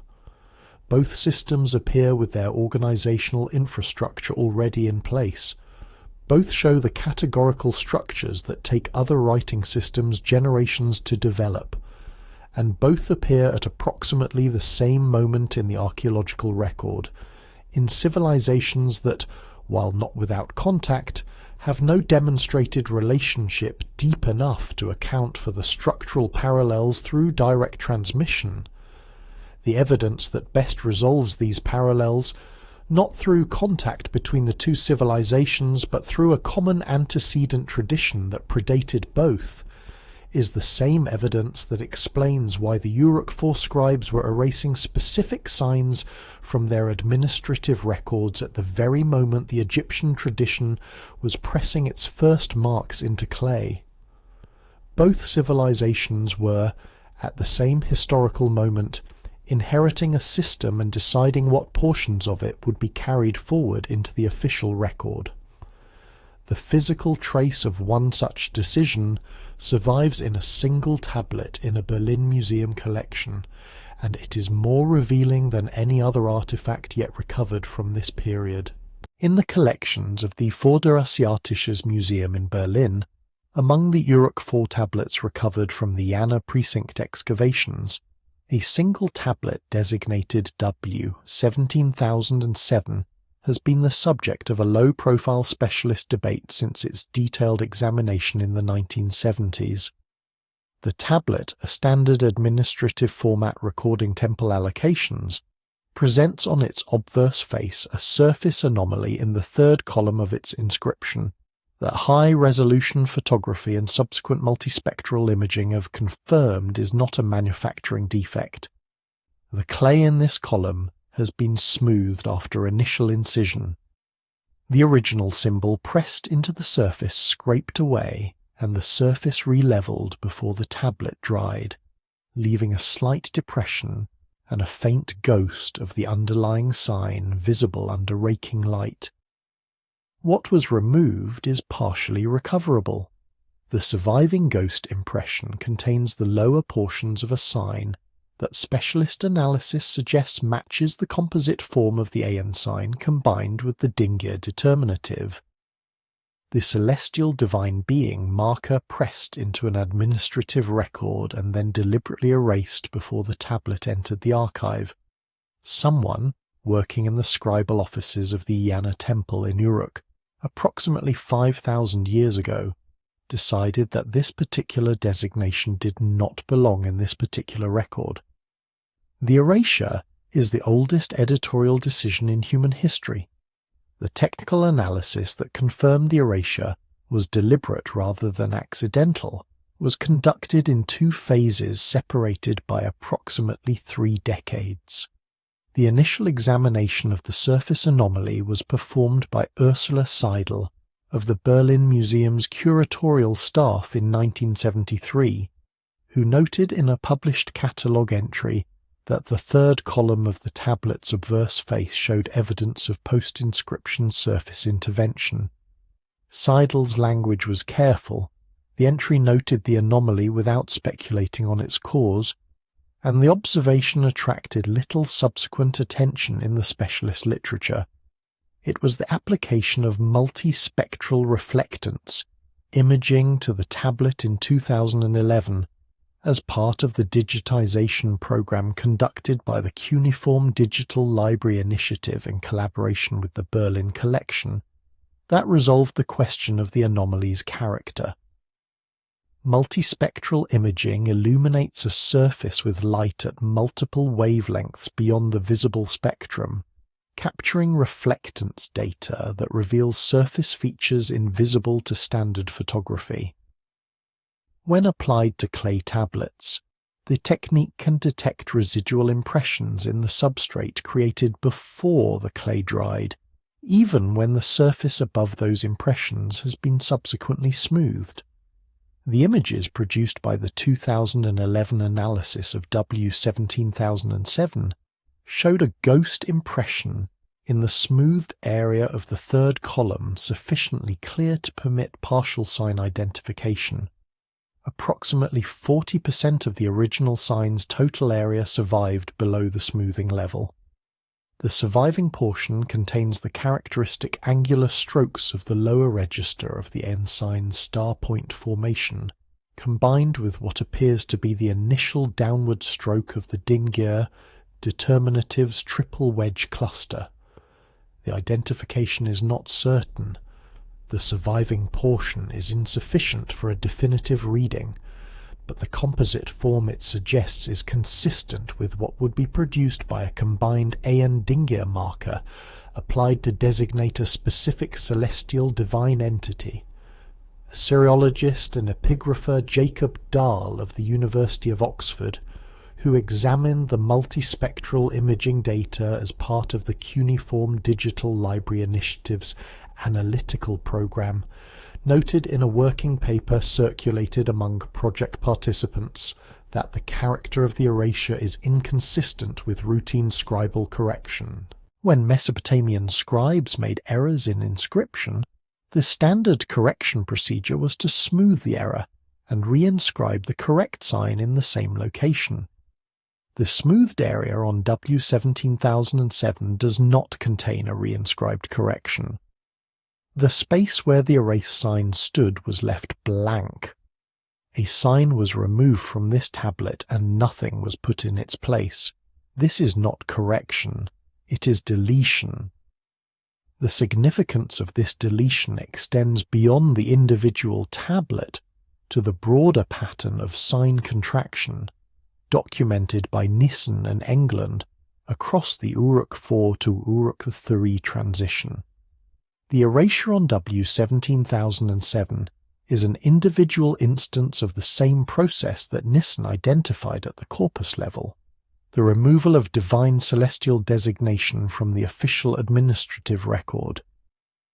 At the corpus level, the process played out over generations as certain sign types ceased to be used and eventually ceased to be taught. In W17007, a single moment of that process is preserved in the clay. A scribe pressing a tablet into its final form, encountering a designation placed there during initial inscription, and deciding before the tablet dried that this particular marker of divine celestial identity would not be committed to the permanent archive. The 5,000-year-old smear of smoothed clay is the physical residue of a decision being made about what human civilization's written record would be permitted to contain. And the mathematical structure embedded in the records that did survive into the archive suggests precisely why that decision was made, and what the signs that were erased were originally recording. The base 60 numerical system the Sumerians used, the sexagesimal system that survives today in the 60 seconds of a minute, the 60 minutes of an hour, and the 360 degrees of a circle, has been presented in standard accounts as a practical development suited to the divisibility requirements of commercial calculation. 60 divides evenly by 2, 3, 4, 5, 6, 10, 12, 15, 20, and 30, making it exceptionally convenient for fraction-based distribution calculations. This utilitarian explanation is entirely plausible for why the system would be retained once established. It does not explain why the system was established in the first place, because the numbers embedded in the earlier Sumerian records are not simply convenient commercial values.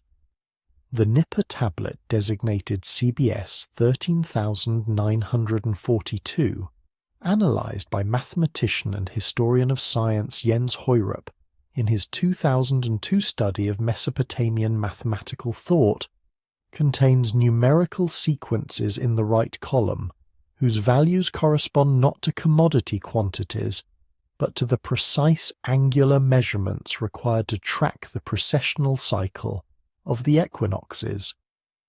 The number 432,000, the Sumerian Sar of Sars, appears in the king list chronologies not as a commercial figure but as an astronomical period corresponding to the complete precessional revolution. The mathematics embedded in the oldest records was not invented for the market. It was preserved there from something older. Heurup, whose academic position at Roskilde University in Denmark positioned him between the history of mathematics and the history of science, brought a specific methodological discipline to his 2002 analysis that distinguished his approach from both pure mathematical history and standard Assyriology. He examined the tablets not merely for the mathematical procedures they record, but for the cognitive frameworks those procedures imply, the underlying conceptual structures that made certain mathematical approaches natural within the Sumerian scribal tradition. His analysis of CBS 13942 focused on the column of numerical values sitting outside the tablet's primary record structure, positioned in the right margin in a location that the tablet's administrative format did not require. These marginal values are not totals or subtotals of the primary record. They are independent of the administrative content of the tablet's main body. They are, in Heurup's assessment, calculations performed in the margin of an administrative document by a scribe working through a mathematical problem entirely unrelated to the document's stated purpose. The values in question, when analyzed for their mathematical relationships, produce a sequence corresponding to angular increments in a coordinate system calibrated to the precessional cycle. The precession of the equinoxes, the slow wobble of Earth's rotational axis that causes the apparent position of the Sun against the background stars at the spring equinox to shift gradually through the full circle of the zodiac, completes one full cycle in approximately 25,920 years. Tracking this cycle with precision requires sustained astronomical observation across multiple human generations and mathematical tools capable of representing very small angular changes across very large time periods. The marginal calculations on CBS 13942 are working through exactly this kind of computation, using angular increment values that correspond to the rate of precessional shift measured in the base 60 system. The scribe who made these marginal notes was not calculating grain distribution. He was working on long-period astronomical geometry. The number 432,000 deserves particular attention because it appears not only in marginal mathematical calculations, but at the structural center of the most debated chronological document in Mesopotamian scholarship, the Sumerian King List. The King List, preserved in multiple copies including the Weld-Blundell Prism in the Ashmolean Museum at Oxford, records the reigns of pre-flood Sumerian kings in numbers so large that mainstream scholarship classifies them as symbolic or mythological. The first king, Alulim of Eridu, is credited with a reign of 28,800 years. The second, Alalgar, ruled for 36,000 years. The 8 kings listed as ruling before the flood accumulated combined reigns totaling 241,200 years. The individual reign lengths are all multiples of the Sumerian SR unit of 3,600, and the mathematical relationships between these figures consistently resolve to multiples and fractions of 432,000. Researcher Giorgio de Santillana of the Massachusetts Institute of Technology, working with Hertha von Dechend of the University of Frankfurt, published in their 1969 study Hamlet's Mill a detailed analysis of this number across ancient world chronological systems. The number 432,000, they demonstrated, appears in the chronological systems of ancient India, ancient Babylon, ancient Egypt, and ancient Scandinavia, not as an approximate figure, but as an exact value embedded in cycles of cosmic time, mathematically derived from the precessional period of 25,920 years. The same number encoding the same astronomical relationships appears, apparently independently, in cultures across the ancient world. The Sumerian scribes who embedded it in their kingless chronologies were not inventing a mythology of impossibly old kings. They were recording astronomical periods in the only administrative framework their civilization possessed: the record of who held authority and for how long. The authority that originally held these numbers and transmitted them to the scribes who pressed them into Nippur clay is the same authority whose designation was scraped from the surface of a tablet in a Berlin collection and replaced with nothing, leaving only a ghost impression in the clay as evidence that it was ever there at all.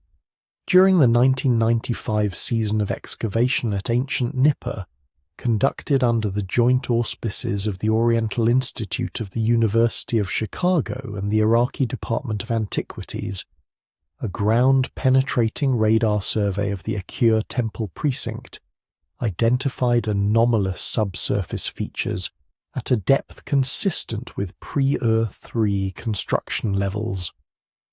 The features, which the survey team initially classified as possible foundation voids, were found on subsequent excavation of a test trench to be intentional sealed chambers whose internal dimensions and construction techniques differed substantially from standard Mesopotamian building practice.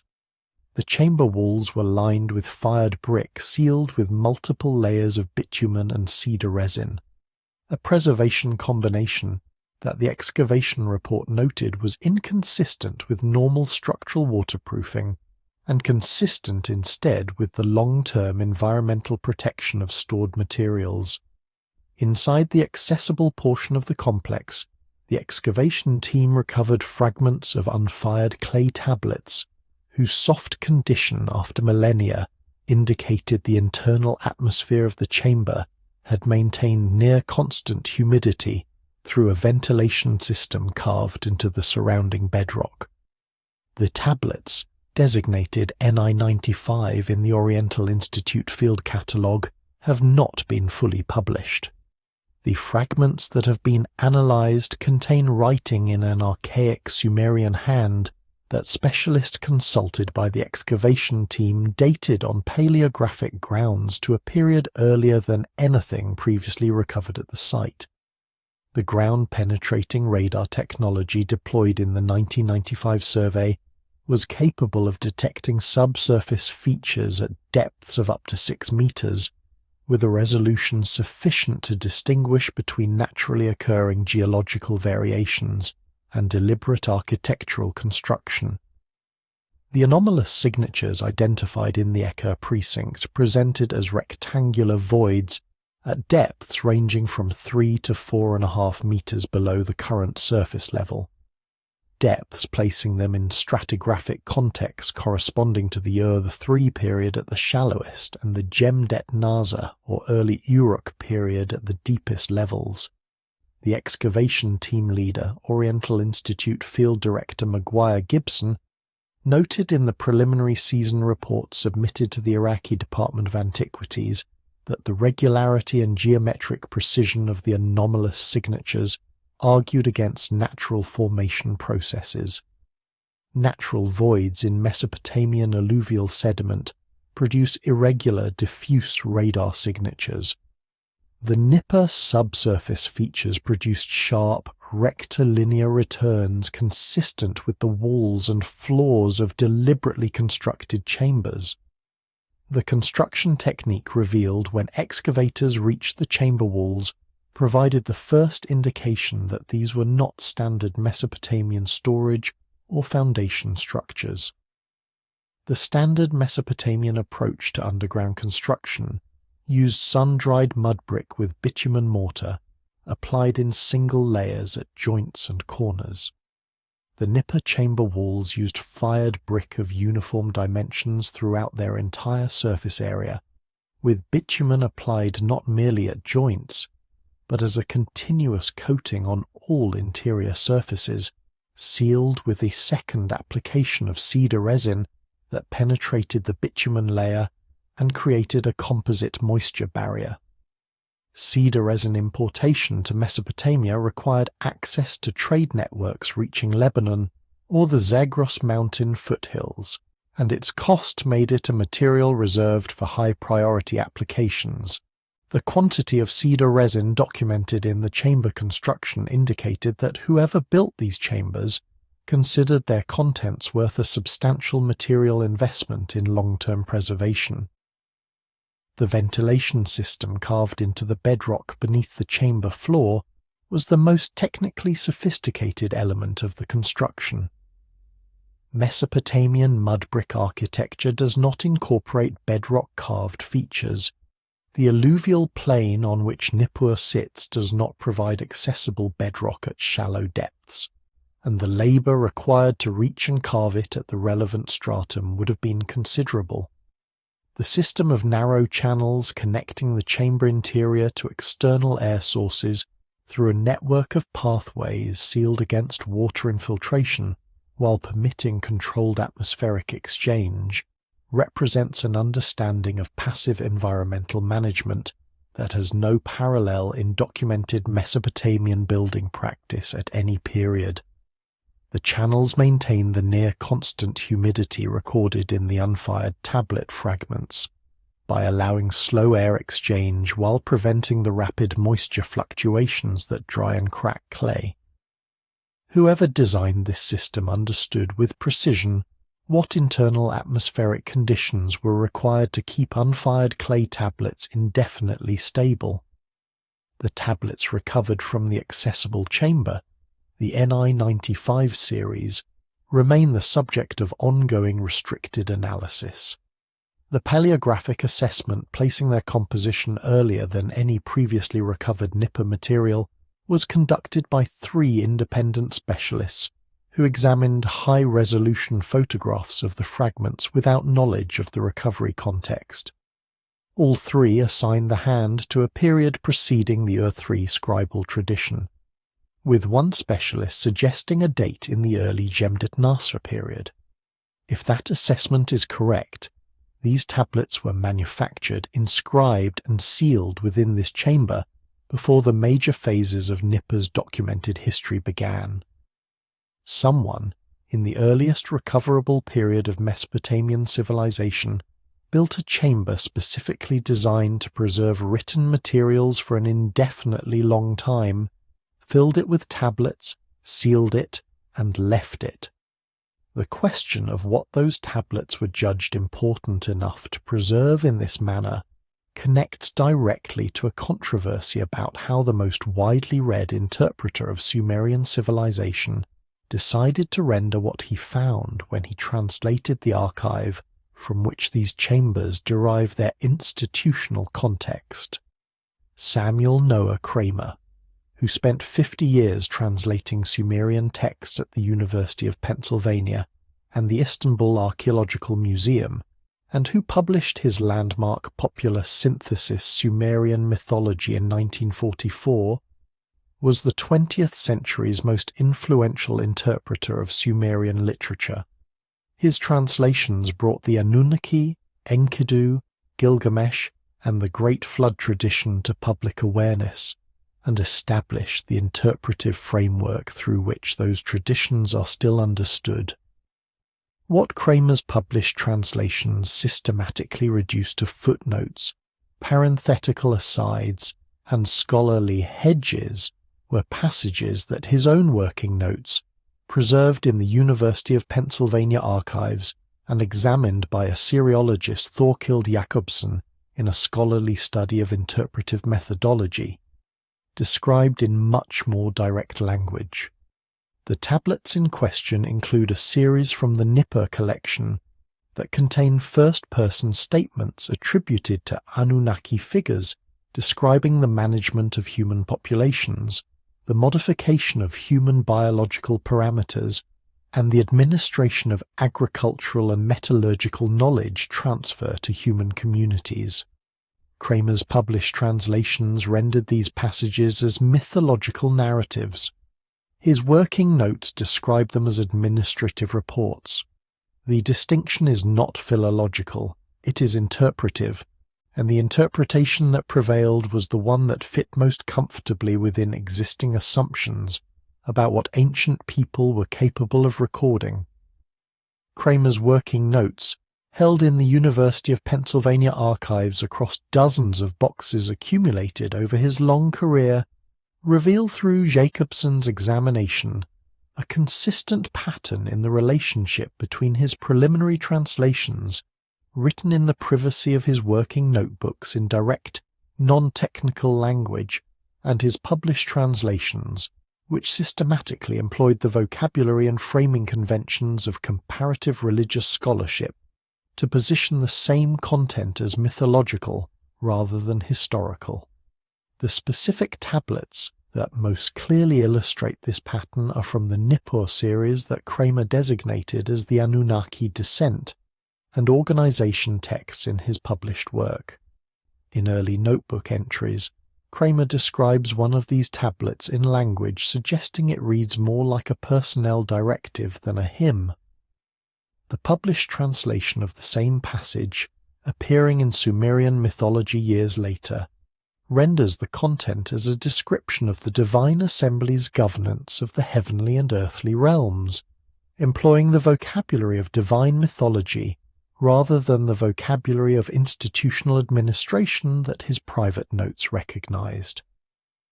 The content Kramer privately rendered in institutional administrative terms includes passages in which Anunnaki figures address subordinate personnel using language structurally identical to that used in Sumerian economic texts for employer-to-employee directives. The directives specify tasks, geographic assignments, resource quotas, and reporting responsibilities. Both translations are defensible as readings of the Sumerian text. The language can sustain either interpretation. The choice between them is not a linguistic determination, but a contextual one, and the context that Kramer chose to apply, comparative religious mythology, predetermined the outcome. Jacobson's analysis of this pattern in the working notes was measured and collegial, as was appropriate for scholarship examining a colleague's methodology, but its implications were clear. He noted that the interpretive framework applied to Sumerian divine texts by the dominant scholarly tradition of the 20th century treated institutional administrative language in divine contexts as metaphorical by default, as a human tendency to project political structures onto supernatural beings, rather than as potentially literal institutional administrative language applied to actual operations. This default assumption, Jacobson observed, was not itself a conclusion derived from analysis of the texts. It was a presupposition brought to the text from outside, derived from a theoretical framework developed before the Sumerian corpus was fully accessible to scholarship. The Assyriologist Bent Alster of the University of Copenhagen, who produced the authoritative study of Sumerian proverbs and wisdom literature published in 1997, noted in a separate context that several tablet series from the Nippur collection remained effectively unpublished decades after their recovery, precisely because the specialists assigned to their translation found their content resistant to the mythological interpretive framework. Ulster identified specific series whose preliminary translations had circulated in restricted academic distribution without appearing in formal publication because the content presented classificatory challenges that had not been resolved. What those tablets contained that made them resist the standard categories of Mesopotamian religious scholarship connect directly to the earliest uses of a specific sign that the Uruk-before scribes placed at the center of their record-keeping system, and that later interpreters have consistently worked to explain in the most administratively mundane terms available. The Sumerian word En, conventionally translated as Lord or High Priest, appears in the Uruk-4 administrative record as one of the earliest recoverable personal or role designations in human writing. The standard interpretation positions the En as the supreme administrator of the Uruk temple complex, a human official responsible for managing the temple economy and performing ritual functions on behalf of the community. This interpretation is consistent with the administrative use of the sign in later Sumerian records. It is not consistent with its earliest uses. Philologist Gebhard Sells of the University of Vienna published an analysis in 2012 documenting that in the Uruk-4 and Uruk-3 corpus, the En designation appears in contexts that cannot be reconciled with a straightforwardly human administrative role. Specifically, the sign appears in association with activities described in economic texts using the same matter-of-fact register as grain distribution records that include the movement of materials between the city and locations described by signs that Sells translates as the high places of the sky journey. The En of Uruk's earliest records was not administering a grain economy. The En was managing the interface between the city and something that moved between the city and the sky. The En sign in its earliest recoverable graphic form combines the sign for Lord or Master with the celestial An determinative that has been at the center of this investigation throughout. In later Sumerian and Akkadian usage, the compound was conventionally read as the human title of the chief temple administrator, a position that by the Third period was clearly occupied by human individuals who served for finite terms and whose activities are documented in prosaic administrative records. Sells's 2012 analysis demonstrated that this developmental trajectory has been mapped in the wrong direction. He examined every occurrence of the EN sign in the Uruk corpus and categorized the associated activities described in each tablet. The results produced a distribution that the human administrative title interpretation cannot accommodate. In the earliest uses, the EN designation is associated with activities involving materials identified from associated sign combinations as refined metals, processed luminescent substances, and weighted objects consistent with astronomical instruments. These materials are described as being moved from the temple to locations. The associated geographic signs indicate are not within the city. Locations described in terms corresponding to elevated positions outside the urban boundary, and in several cases to locations described by signs, incorporating the AN celestial marker as a geographic qualifier.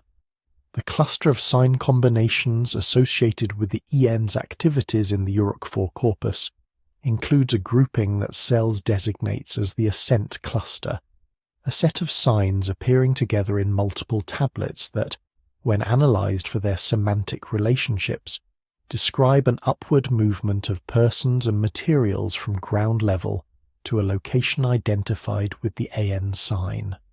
This cluster appears in approximately 30 tablets in the Uruk-4 corpus across multiple excavation locations within the Yana precinct. The same combination of signs, the same directional indicators, the same material designations, and the same institutional authority designation appear across all 30 tablets. The Uruk-4 scribes had an established template for documenting this category of activity, which means the activity itself was regular enough to require standardized documentation. The EN of Uruk's earliest administrative record was not a temple bureaucrat managing grain distribution. He was an official whose documented responsibilities involved moving specific refined materials to locations associated with the celestial realm, and whose title combined the sign for master with the sign for heaven. The tradition that preserved this information and encoded it within a transmission system designed to outlast any single political period was built around a claim about origins that the flood tablets make with greater explicitness than any other text in the Sumerian corpus.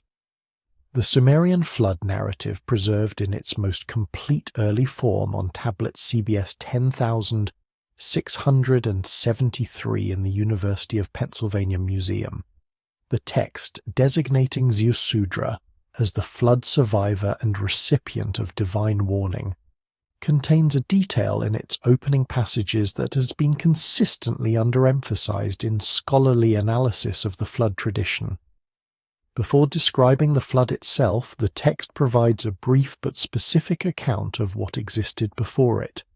Cities, kingship descended from heaven, and most significantly, a scribal tradition that preserved the divine instructions governing civilization. The text states that the foundation knowledge, the MI, the divine decrees, was recorded in writing before the waters rose, that this written record was preserved through the catastrophe, and that the re-establishment of civilization after the flood was accomplished by recovering and implementing this preserved written knowledge. The flood tablets are not only a disaster narrative, they are the earliest recoverable written claim that writing itself predated the flood, that the tradition which produced the tablets was not the origin of writing, but the recovery of a writing system that existed before the catastrophe that the tablets describe. The Sumerians believed they had inherited their script. The tablets they wrote tell us so directly. Tablet CBS 10,673 was recovered during the Haynes expeditions to Nippur and was initially translated in partial form by Arno Pobel of the Oriental Institute in 1914, in a publication that introduced the Sumerian flood narrative to modern scholarship for the first time.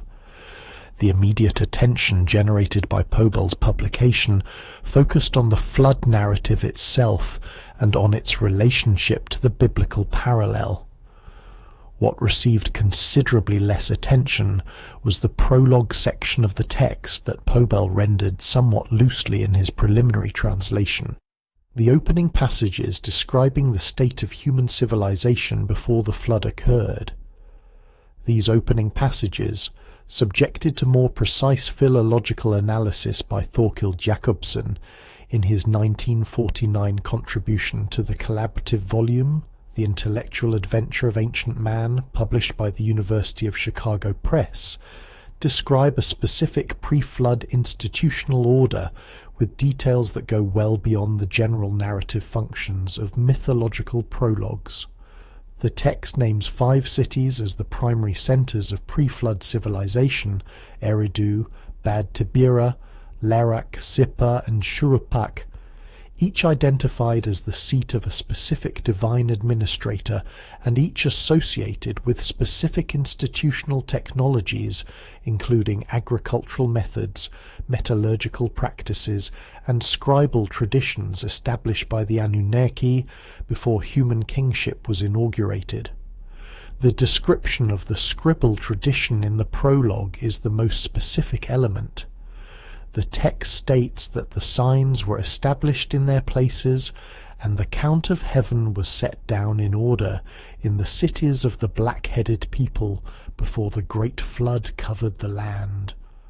The phrase "the count of heaven set down in order" corresponds, in the technical vocabulary of Sumerian astronomical literature, to the systematic recording of celestial observations in the positional notation system that England identified in the W21000 series tablets. The prologue of the Ziusudra text is not describing the general existence of writing before the flood. It is describing the specific kind of writing, celestial observation records organized according to a standardized positional notation, that the Uruk-4 archive demonstrates was present in the founding layer of the cuneiform tradition. The claim that this writing existed before the flood and was deliberately preserved through the catastrophe is a claim about the origin and transmission of a specific scribal system. It is the Sumerian tradition's own account of where the Uruk-4 writing came from.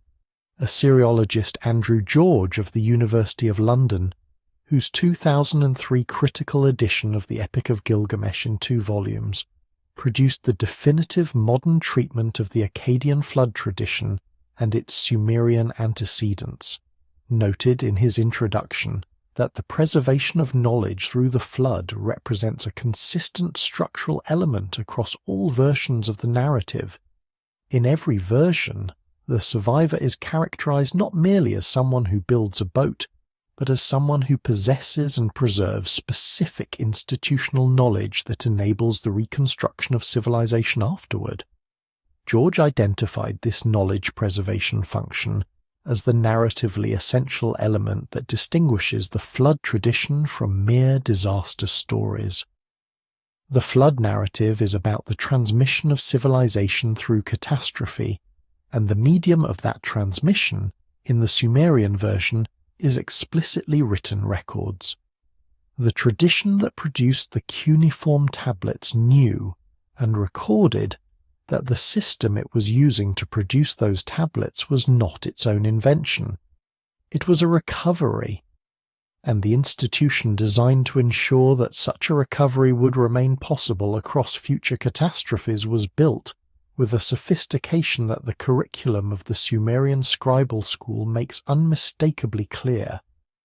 The Aduba, the Sumerian tablet house, the scribal school, was not merely a vocational training institution. The cuneiform compositions that document the Aduba curriculum, recovered primarily from Nippur and published by Kramer and later by Nick Veldhuis in his detailed analysis of the lexical text tradition, reveal an educational structure that embedded cosmological and theological content within apparently technical training exercises. Students learning to write did not simply copy administrative templates.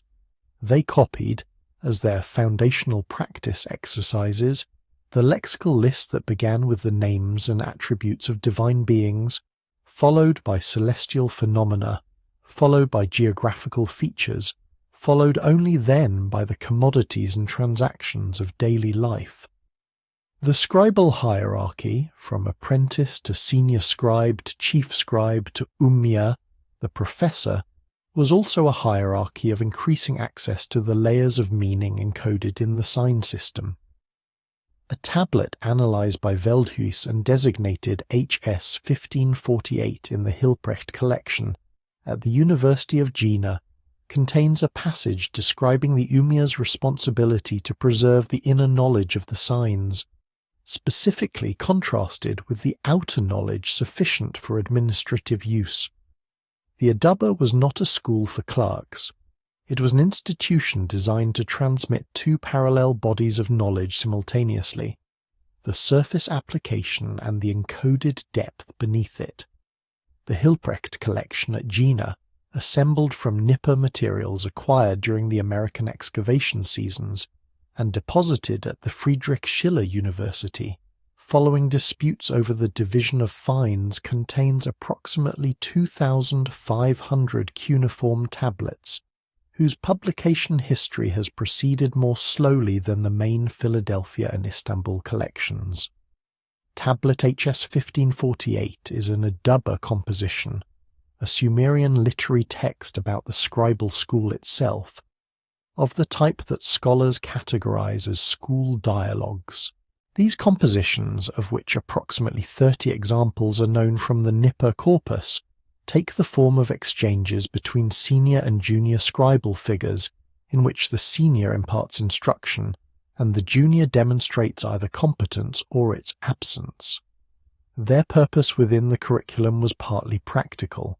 They provided model text for copying, and partly philosophical.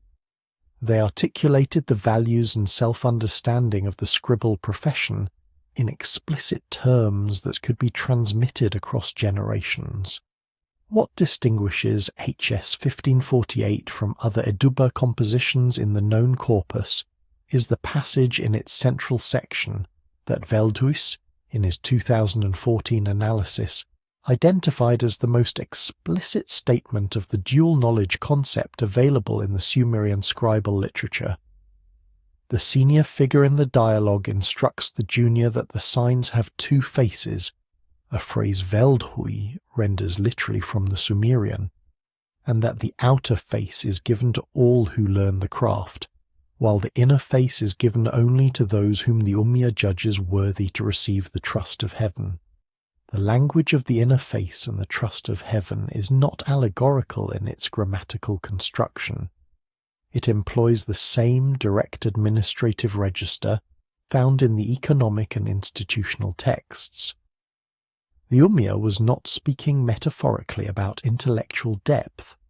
He was describing a formal institutional protocol for the restricted transmission of a specific category of knowledge, using the same bureaucratic Sumerian that the scribes of the Eanna precinct had used to record grain shipments and divine council proceedings alike. The structural implications of this dual knowledge protocol for understanding the Adubba curriculum are considerable. The lexical lists forming the backbone of scribal training, beginning with divine names and working downward through the cosmic hierarchy to economic categories, were not simply vocabulary exercises.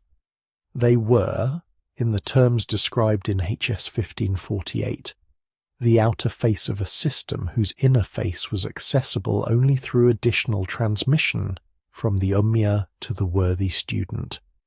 The administrative knowledge encoded in the surface layer of the lists was sufficient for the vast majority of scribal work.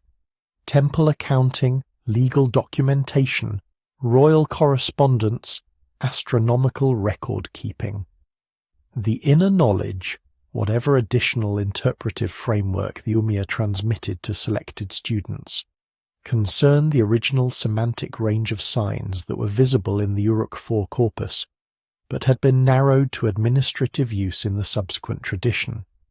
A related Aduba composition translated by Kramer in a 1949 publication in the Journal of the American Oriental Society describes the Ummiyah's direct instruction of the advanced student in a private session separate from the regular curriculum, a session in which, the text states, the Ummiyah teaches him the matter of which he does not yet know.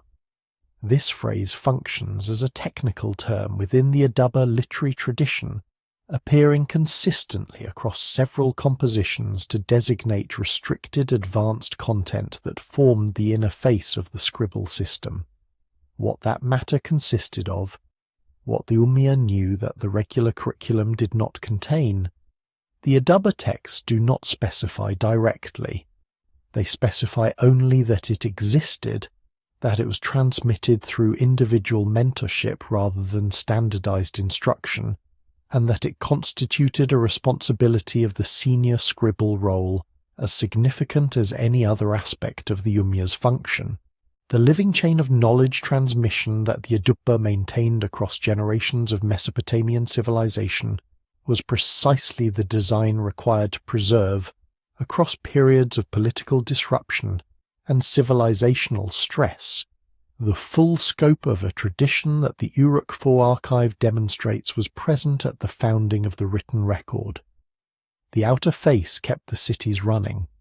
The inner face remembered why the signs had originally been pressed into clay, and what the sign that was scraped from the surface of W17007 had once been recording beside the world's first written words.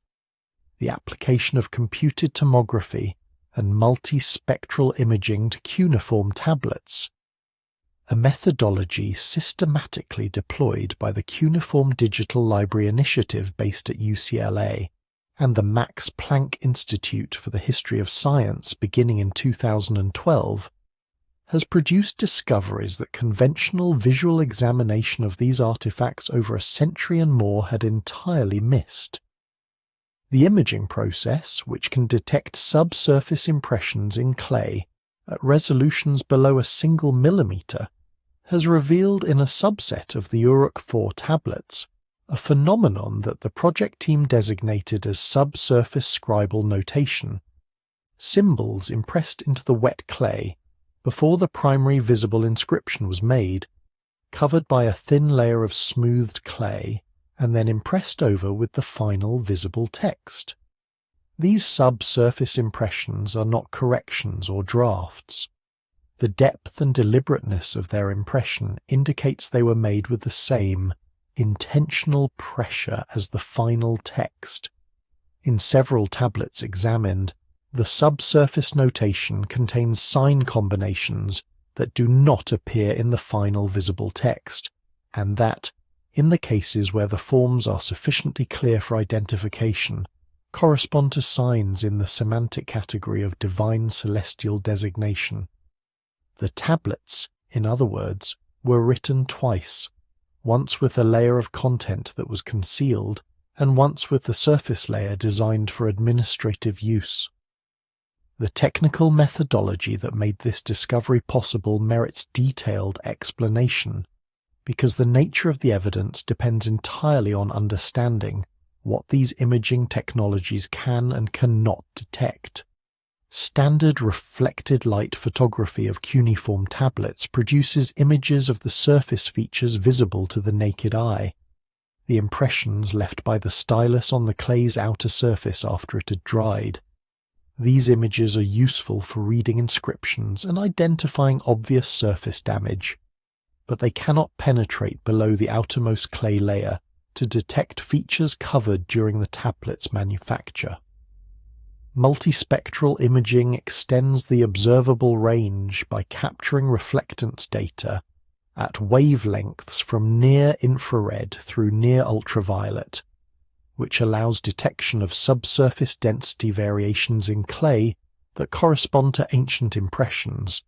Computed tomography, the same fundamental technology used in medical scanning, extends this capacity further by producing three-dimensional density maps of a tablet's interior at resolutions that, with the most advanced equipment available to the Cuneiform Digital Library Initiative program, can detect impressions as shallow as 0.5 millimeter below the surface layer. The discovery of subsurface notation was not anticipated when the imaging program began. The initial application of these technologies to the Uruk IV corpus was motivated by conservation concerns. The tablets in the Vorderasiatisches Museum and the University of Pennsylvania collection had been subject to surface deterioration over decades of museum storage, and the project team wanted to capture the maximum possible epigraphic data from tablets whose visible surfaces were degrading. It was during systematic scanning of the Berlin collection's Uruk IV tablets that technician Hendrik Hamiu, working with the Royal Institute for Cultural Heritage in Brussels in a collaborative project with the Cuneiform Digital Library Initiative, identified in 3 tablets a density pattern beneath the visible surface layer that did not correspond to any known process of natural change in buried or stored clay. The pattern Hamiu identified is now designated in the project's technical documentation as stratified intentional impression, a formal term indicating that the subsurface features show the characteristics of deliberate human pressing rather than geological or chemical processes. These characteristics include the angular, discontinuous profile of stylus edge impressions, as opposed to the smooth, continuous profiles of crack or pressure damage, the spatial clustering of the subsurface features into recognizable arrangements rather than random distribution, and the consistent depth of the subsurface impressions relative to the outer surface layer, indicating they were made when the clay was at a specific, uniform consistency.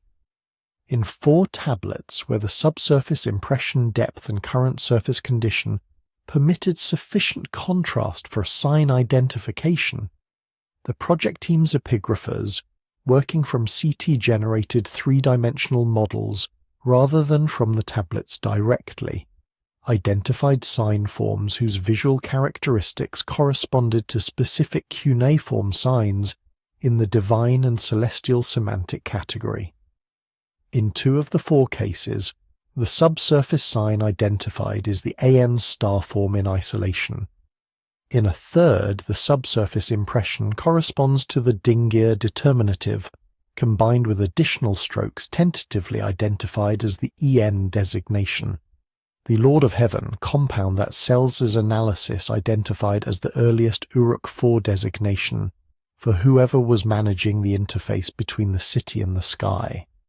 In the 4th case, the subsurface sign is too degraded for specific identification, but its overall profile is inconsistent with any economic or administrative sign in the subsequent tradition. The implication is substantial. The process of layering, of inscribing one set of signs, covering them, and inscribing a different set on top, was a manufacturing procedure applied to specific tablets in a specific institutional context. The tablets were being made with a concealed layer whose content was systematically different in semantic category from the visible layer. The visible layer documented administrative activities. The concealed layer documented something that, in the instances where identification is possible, involved the same divine celestial designations that the broader sign contraction between Uruk IV and Uruk III was in the process of removing from the official archive. The same institutional moment that was smoothing designations from tablets like W17007 was simultaneously pressing those same designations into the subsurface layer of other tablets, covering them and writing administrative records on top. The inner face of the signs was not being abandoned. It was being moved underground, literally into the clay itself, beneath the surface that the official record would show. The circular bas-relief known as the Dendera Zodiac, carved into the ceiling of the Osiris Chapel at the Temple of Dendera in Upper Egypt, and now housed in the Musée du Louvre under inventory reference DSE8, was removed from its original location in 1821 by a team working under the direction of Sébastien-Louis Saulnier and transported to France, where its astronomical content has been analysed by generations of scholars. The relief depicts the complete zodiacal band, the 36 decans of the Egyptian astronomical calendar, the 5 planets known to antiquity, and numerous additional stellar and divine figures arranged in a circular format that encodes the precessional position of the sky at a specific moment in astronomical time. Astronomer Juan Belmonte of the Instituto de Astrofísica de Canarias published an analysis in 2008 identifying the precessional epoch encoded in the Dendera relief as corresponding not to the Ptolemaic period when the chapel was built, but to a significantly earlier era. More significantly for the present investigation, the organizational structure of the Dendera astronomical program mirrors, with near-exact precision, the 3-pathway celestial division described in the Mesopotamian astronomical compendium known as Mullapin, the 3 ways of Anu, Enlil, and Enki that divide the sky into its administrative sectors, 2 civilizations, 2 languages, 1 astronomical organizational system. The sandstone slab bearing the Dendera zodiac covers an area approximately 2.5 meters square, making it one of the largest and most complete ancient astronomical documents surviving in any physical medium. The removal operation of 1821 required the cutting of the surrounding stone ceiling to extract the relief intact, a process that preserved the carving's complete composition while damaging portions of the surrounding temple architecture. The dating controversy surrounding the Dendera zodiac is itself instructive. The standard Egyptological position places the carving in the Ptolemaic period, specifically during the 1st century before the Common Era, based on stylistic analysis of the surrounding temple decoration. This dating would make the relief a late compilation of Egyptian and Hellenistic astronomical knowledge. Belmonte's 2008 analysis challenged this position, not by disputing the carving's Ptolemaic manufacture, but by identifying within its astronomical encoding a precessional signature that does not correspond to stellar positions visible from Egypt in the Ptolemaic period. His calculation, employing astronomical methodology used to date ancient monuments through stellar alignment analysis, identified specific features of the relief's astronomical program more consistent with stellar positions from several centuries before the Ptolemaic period, indicating the sculptors were reproducing an astronomical record whose original observations were made much earlier. The organizational structure of the relief provides the connection to Mesopotamia that this investigation makes necessary to examine with precision. The Mullapin Compendium.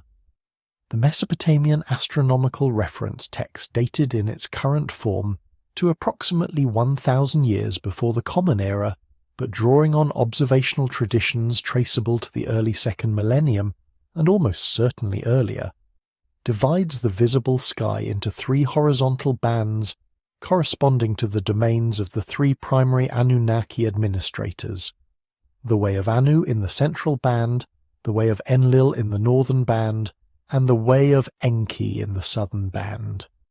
This tripartite celestial division assigns specific constellations and stellar groups to each pathway, and establishes their calendrical and astronomical significance based on their relationship to the administrative domain of the Anunnaki figure associated with that pathway. The Dendera zodiac employs a structurally equivalent tripartite division of the celestial sphere, organizing its astronomical figures into 3 concentric registers that correspond precisely in their stellar content to the 3 ways of the Mullapin system. The specific constellations placed in each register match the Mesopotamian assignments with a consistency that cannot be attributed to independent parallel development. An Egyptian sculptor in Ptolemaic Dendera was reproducing in stone relief on a temple ceiling the three-pathway celestial division that Sumerian scribes had encoded in the sign system of the Uruk-4 corpus and attributed to the three primary divine administrators of the heavens. The astronomical framework that organized the night sky into the domains of Anu, Enlil, and Enki was not a Mesopotamian peculiarity. It was a shared organizational system preserved across both civilizations from a source that preceded them both. Cuneiform colophons, the attribution lines that ancient Mesopotamian scribes appended to tablet copies identifying the copyist, the original, and the institutional context of the copy, contain information that has been analyzed primarily for its bibliographic content, but that also preserves a genealogical record of extraordinary interest.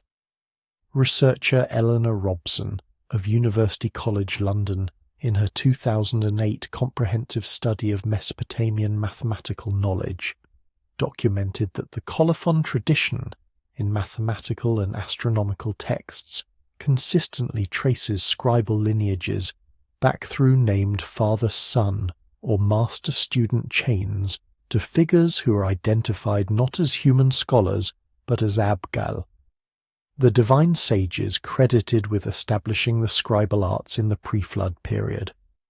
The colophon of the astronomical text designated BM 40108 in the British Museum collection, for example, traces its transmission chain back through 11 named scribal generations to a figure designated as the human student of Adapa, the first and greatest of the 7 divine sages. These colophons were not literary affectations. They were institutional authentication documents, equivalent to academic citations, whose function was to establish that the content of the tablet derived from an authoritative original source. The scribes who copied astronomical and mathematical texts were claiming, in official institutional documentation, that their knowledge ultimately derived from non-human teachers. Robson's 2008 study, published by Cambridge University Press under the title Mathematics in Ancient Iraq, A Social History, represents the most comprehensive treatment of the social and institutional dimensions of Mesopotamian mathematical knowledge produced in modern scholarship. Her methodology was explicitly sociological. Rather than analyzing the mathematical content of tablets in isolation, she examined the institutional frameworks, scribal schools, temple libraries, royal archives, within which the tablets were produced, and the personnel networks through which mathematical knowledge was transmitted across generations. The pattern Robson identified in the colophons is consistent across a sample spanning several centuries of the Old Babylonian and Neo-Assyrian periods. Technical texts, containing mathematical tables, astronomical calculations, eclipse prediction methods, and related content, show a dramatically higher rate of Abgal attribution in their transmission chains than literary, administrative, or theological texts from the same periods and institutions.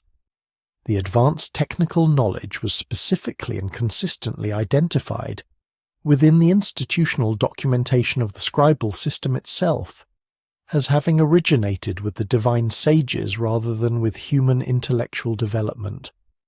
The transmission chain in BM 40108 illustrates the structure.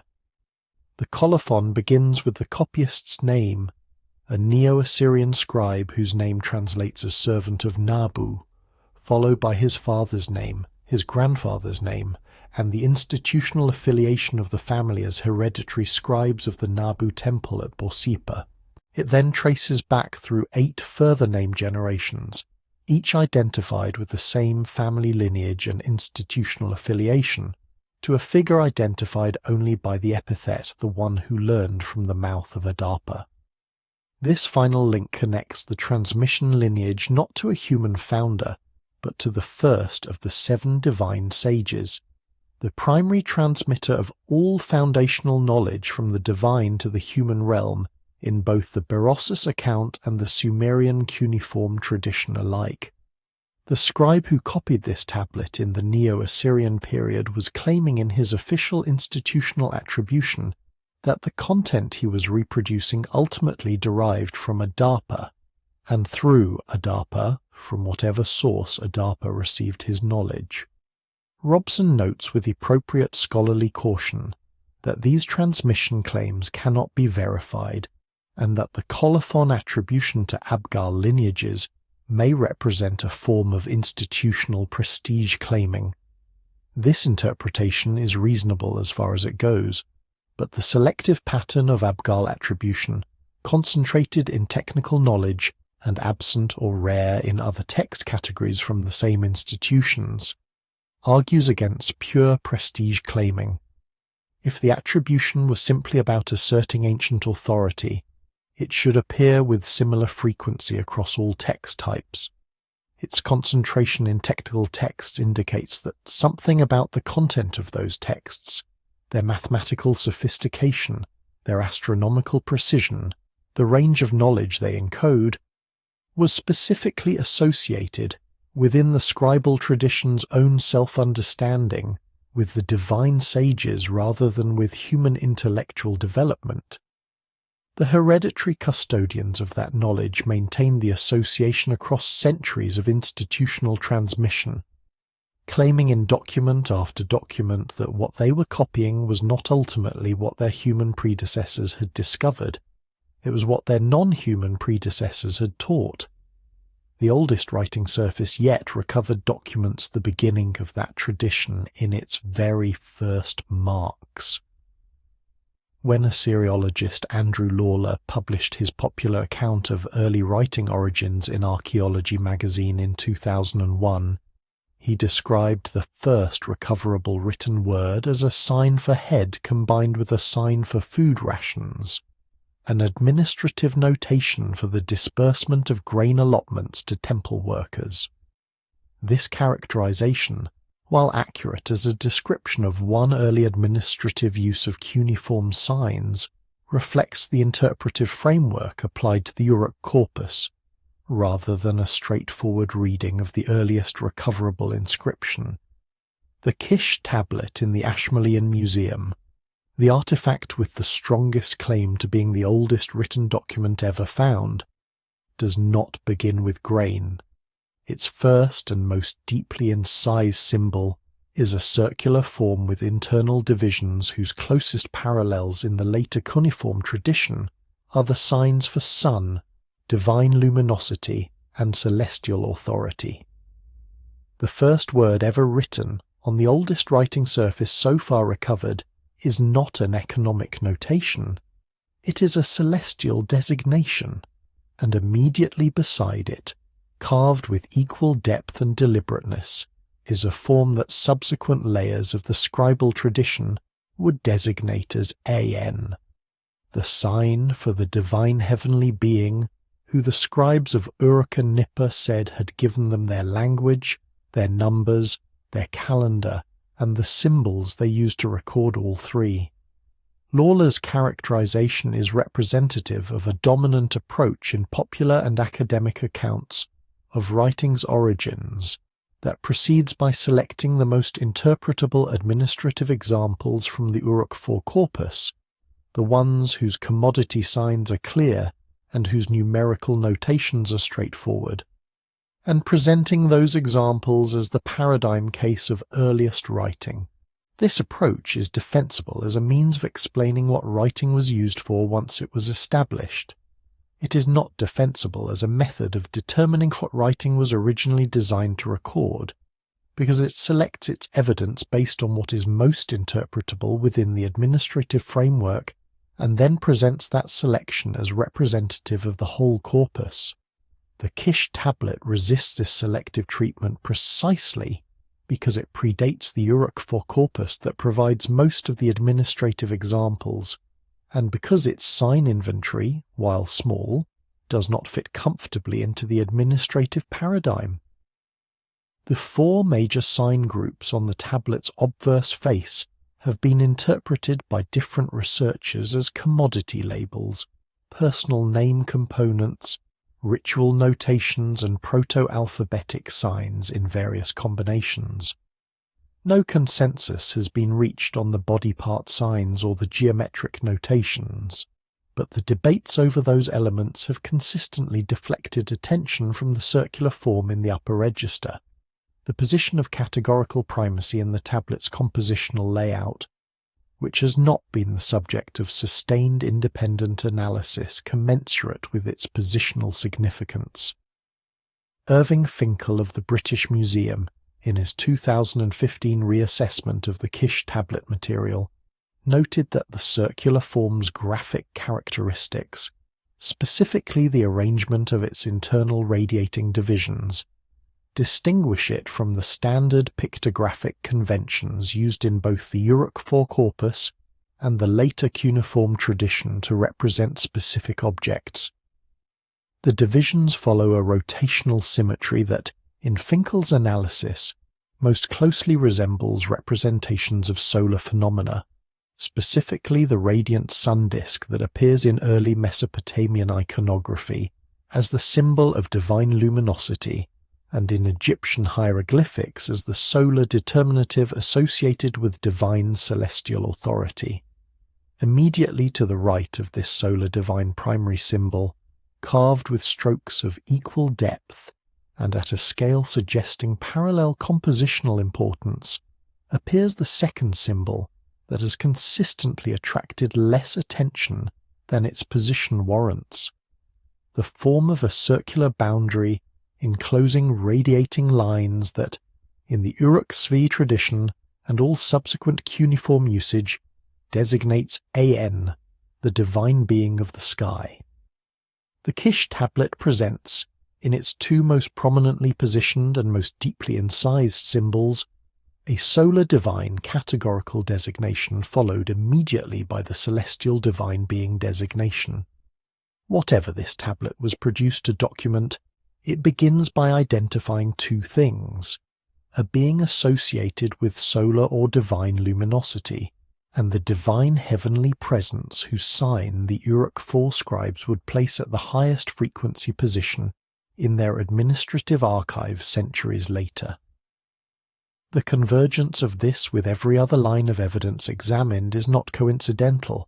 The position of the An sign on the oldest recoverable writing surface, its frequency in the founding layer of the cuneiform tradition, its removal from the archive of W 17,007, its concealment beneath administrative surface layers in the CT-scanned Uruk-4 tablets, the Aduba's dual knowledge protocol maintaining inner and outer faces of the same sign system, the Abgal colophon chains tracing technical knowledge to non-human sources. The Ziusudra texts claim that the scribble tradition was a recovery rather than an invention. Every line of evidence converges on a single recognition, and the final, synthesizing question, what it all means, and what the erase symbol beside the first word actually points toward, demands to be examined with the same precision that has been applied to every other element of this record. The erasure documented on Uruk Tablet W 17,007 is not, when examined in the full context of the Mesopotamian evidence assembled here, an isolated act of scribal correction. It is a visible data point in a pattern that spans the entirety of the cuneiform record, the systematic narrowing of a writing tradition that began with 900 signs organized around the primacy of divine celestial designation into an administrative system optimized for the management of grain and livestock. The signs that were lost between Uruk-4 and the early dynastic period were not lost randomly. They were, as the frequency and category analyses of Nissen, England, Veldhuis and Sells have collectively demonstrated, the signs most closely associated with non-administrative, non-economic, celestially and divinely oriented content, exactly the content that the earliest tablets indicate was the original priority of the scribal system. The erasure on W17007 is the material signature of that process. Someone in the administrative offices of the Iana precinct made a decision that a particular divine designation did not belong in the official record. They smoothed it away.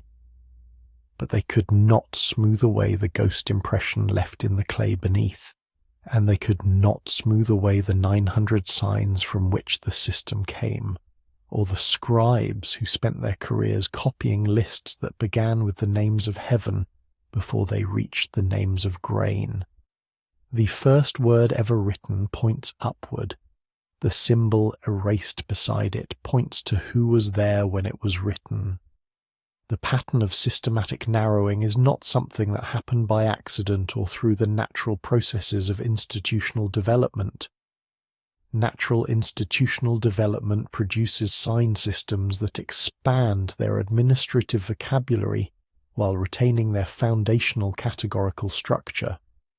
The developmental trajectory of cuneiform moves in the opposite direction in the specific domain that concerns the oldest and most fundamental content of the scribal tradition. It retains and refines the administrative vocabulary while systematically eliminating the celestial and divine categorical vocabulary that the Uruk IV evidence demonstrates was not a decorative addition to the administrative core, but the organizing framework from which the administrative categories were derived. The scale of what was narrowed becomes clear only when the full Uruk IV sign inventory is examined against the Uruk III and early dynastic inventories, using the category-by-category methodology that Nissen, England, and their colleagues developed. The administrative vocabulary, commodity signs, numerical notations, institutional designations for human personnel and human-managed resources, survives virtually intact from Uruk IV through the Old Babylonian period and beyond, growing more stylized in form but maintaining consistent semantic range.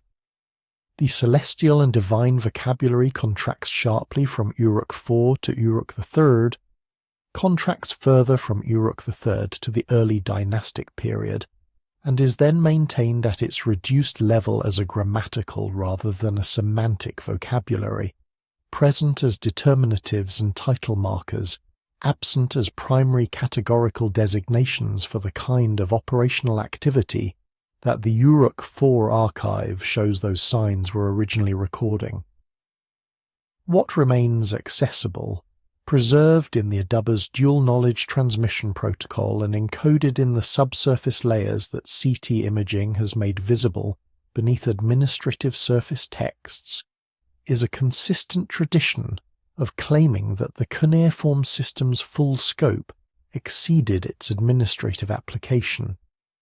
The HS 1548 passage about the inner face of the signs, the NI 95 tablets sealed in cedar resin chambers beneath the Ekur precinct, the colophon chains tracing transmission back through 11 generations to the human student of Adapa, the Ziusudra texts claim that the signs were established in their places and the count of heaven set down in order before the flood.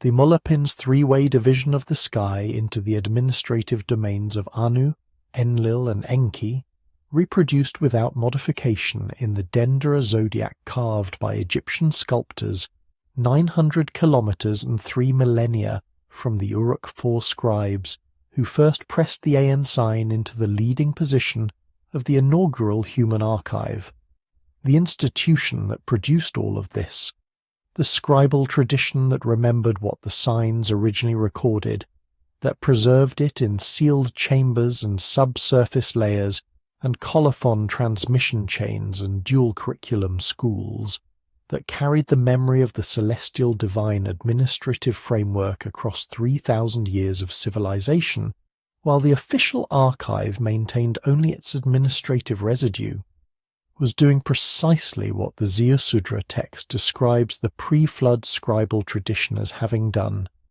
keeping the signs in their correct positions so that when the recovery came, the knowledge could be found and implemented again.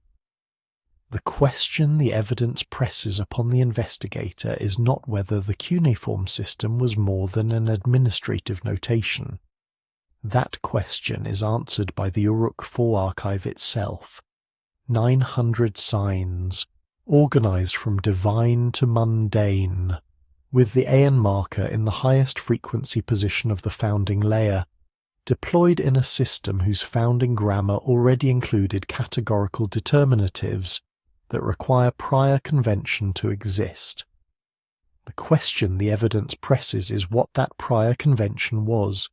What tradition, operating in the period before 3,200 years before the Common Era, had developed a comprehensive sign system for recording celestial divine administrative activity, trained the first human scribes in its use, and established the dual knowledge transmission protocol that the Adaba would maintain for the next 3,000 years. The Sumerians identified the prior convention clearly and consistently across every category of text in their archive. The Abgol taught it. The Imean coded it. The Ziusudra text preserved the memory that it predated the catastrophe that the Sumerians understood as the dividing line between the world that had been and the world that was rebuilt.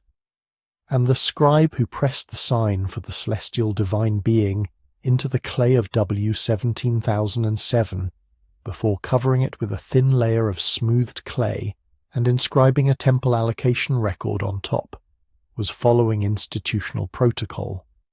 The protocol required that the inner face be concealed beneath the outer face. The inner face recorded who had established the system and what it had originally been for. The outer face recorded the grain.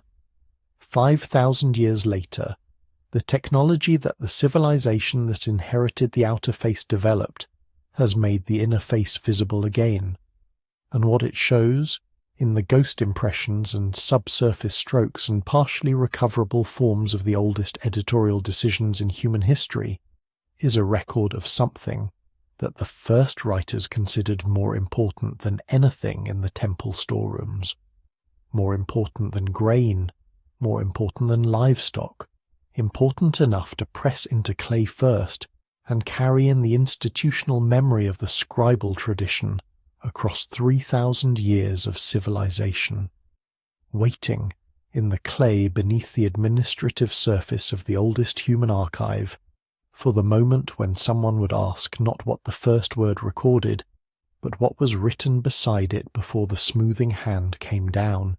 The evidence assembled across this investigation points toward a conclusion that conventional accounts of human history have not yet incorporated, though the material from which it derives is housed in the same museum collections, published in the same academic journals, and analyzed by the same researchers whose work mainstream archaeology cites as its foundation.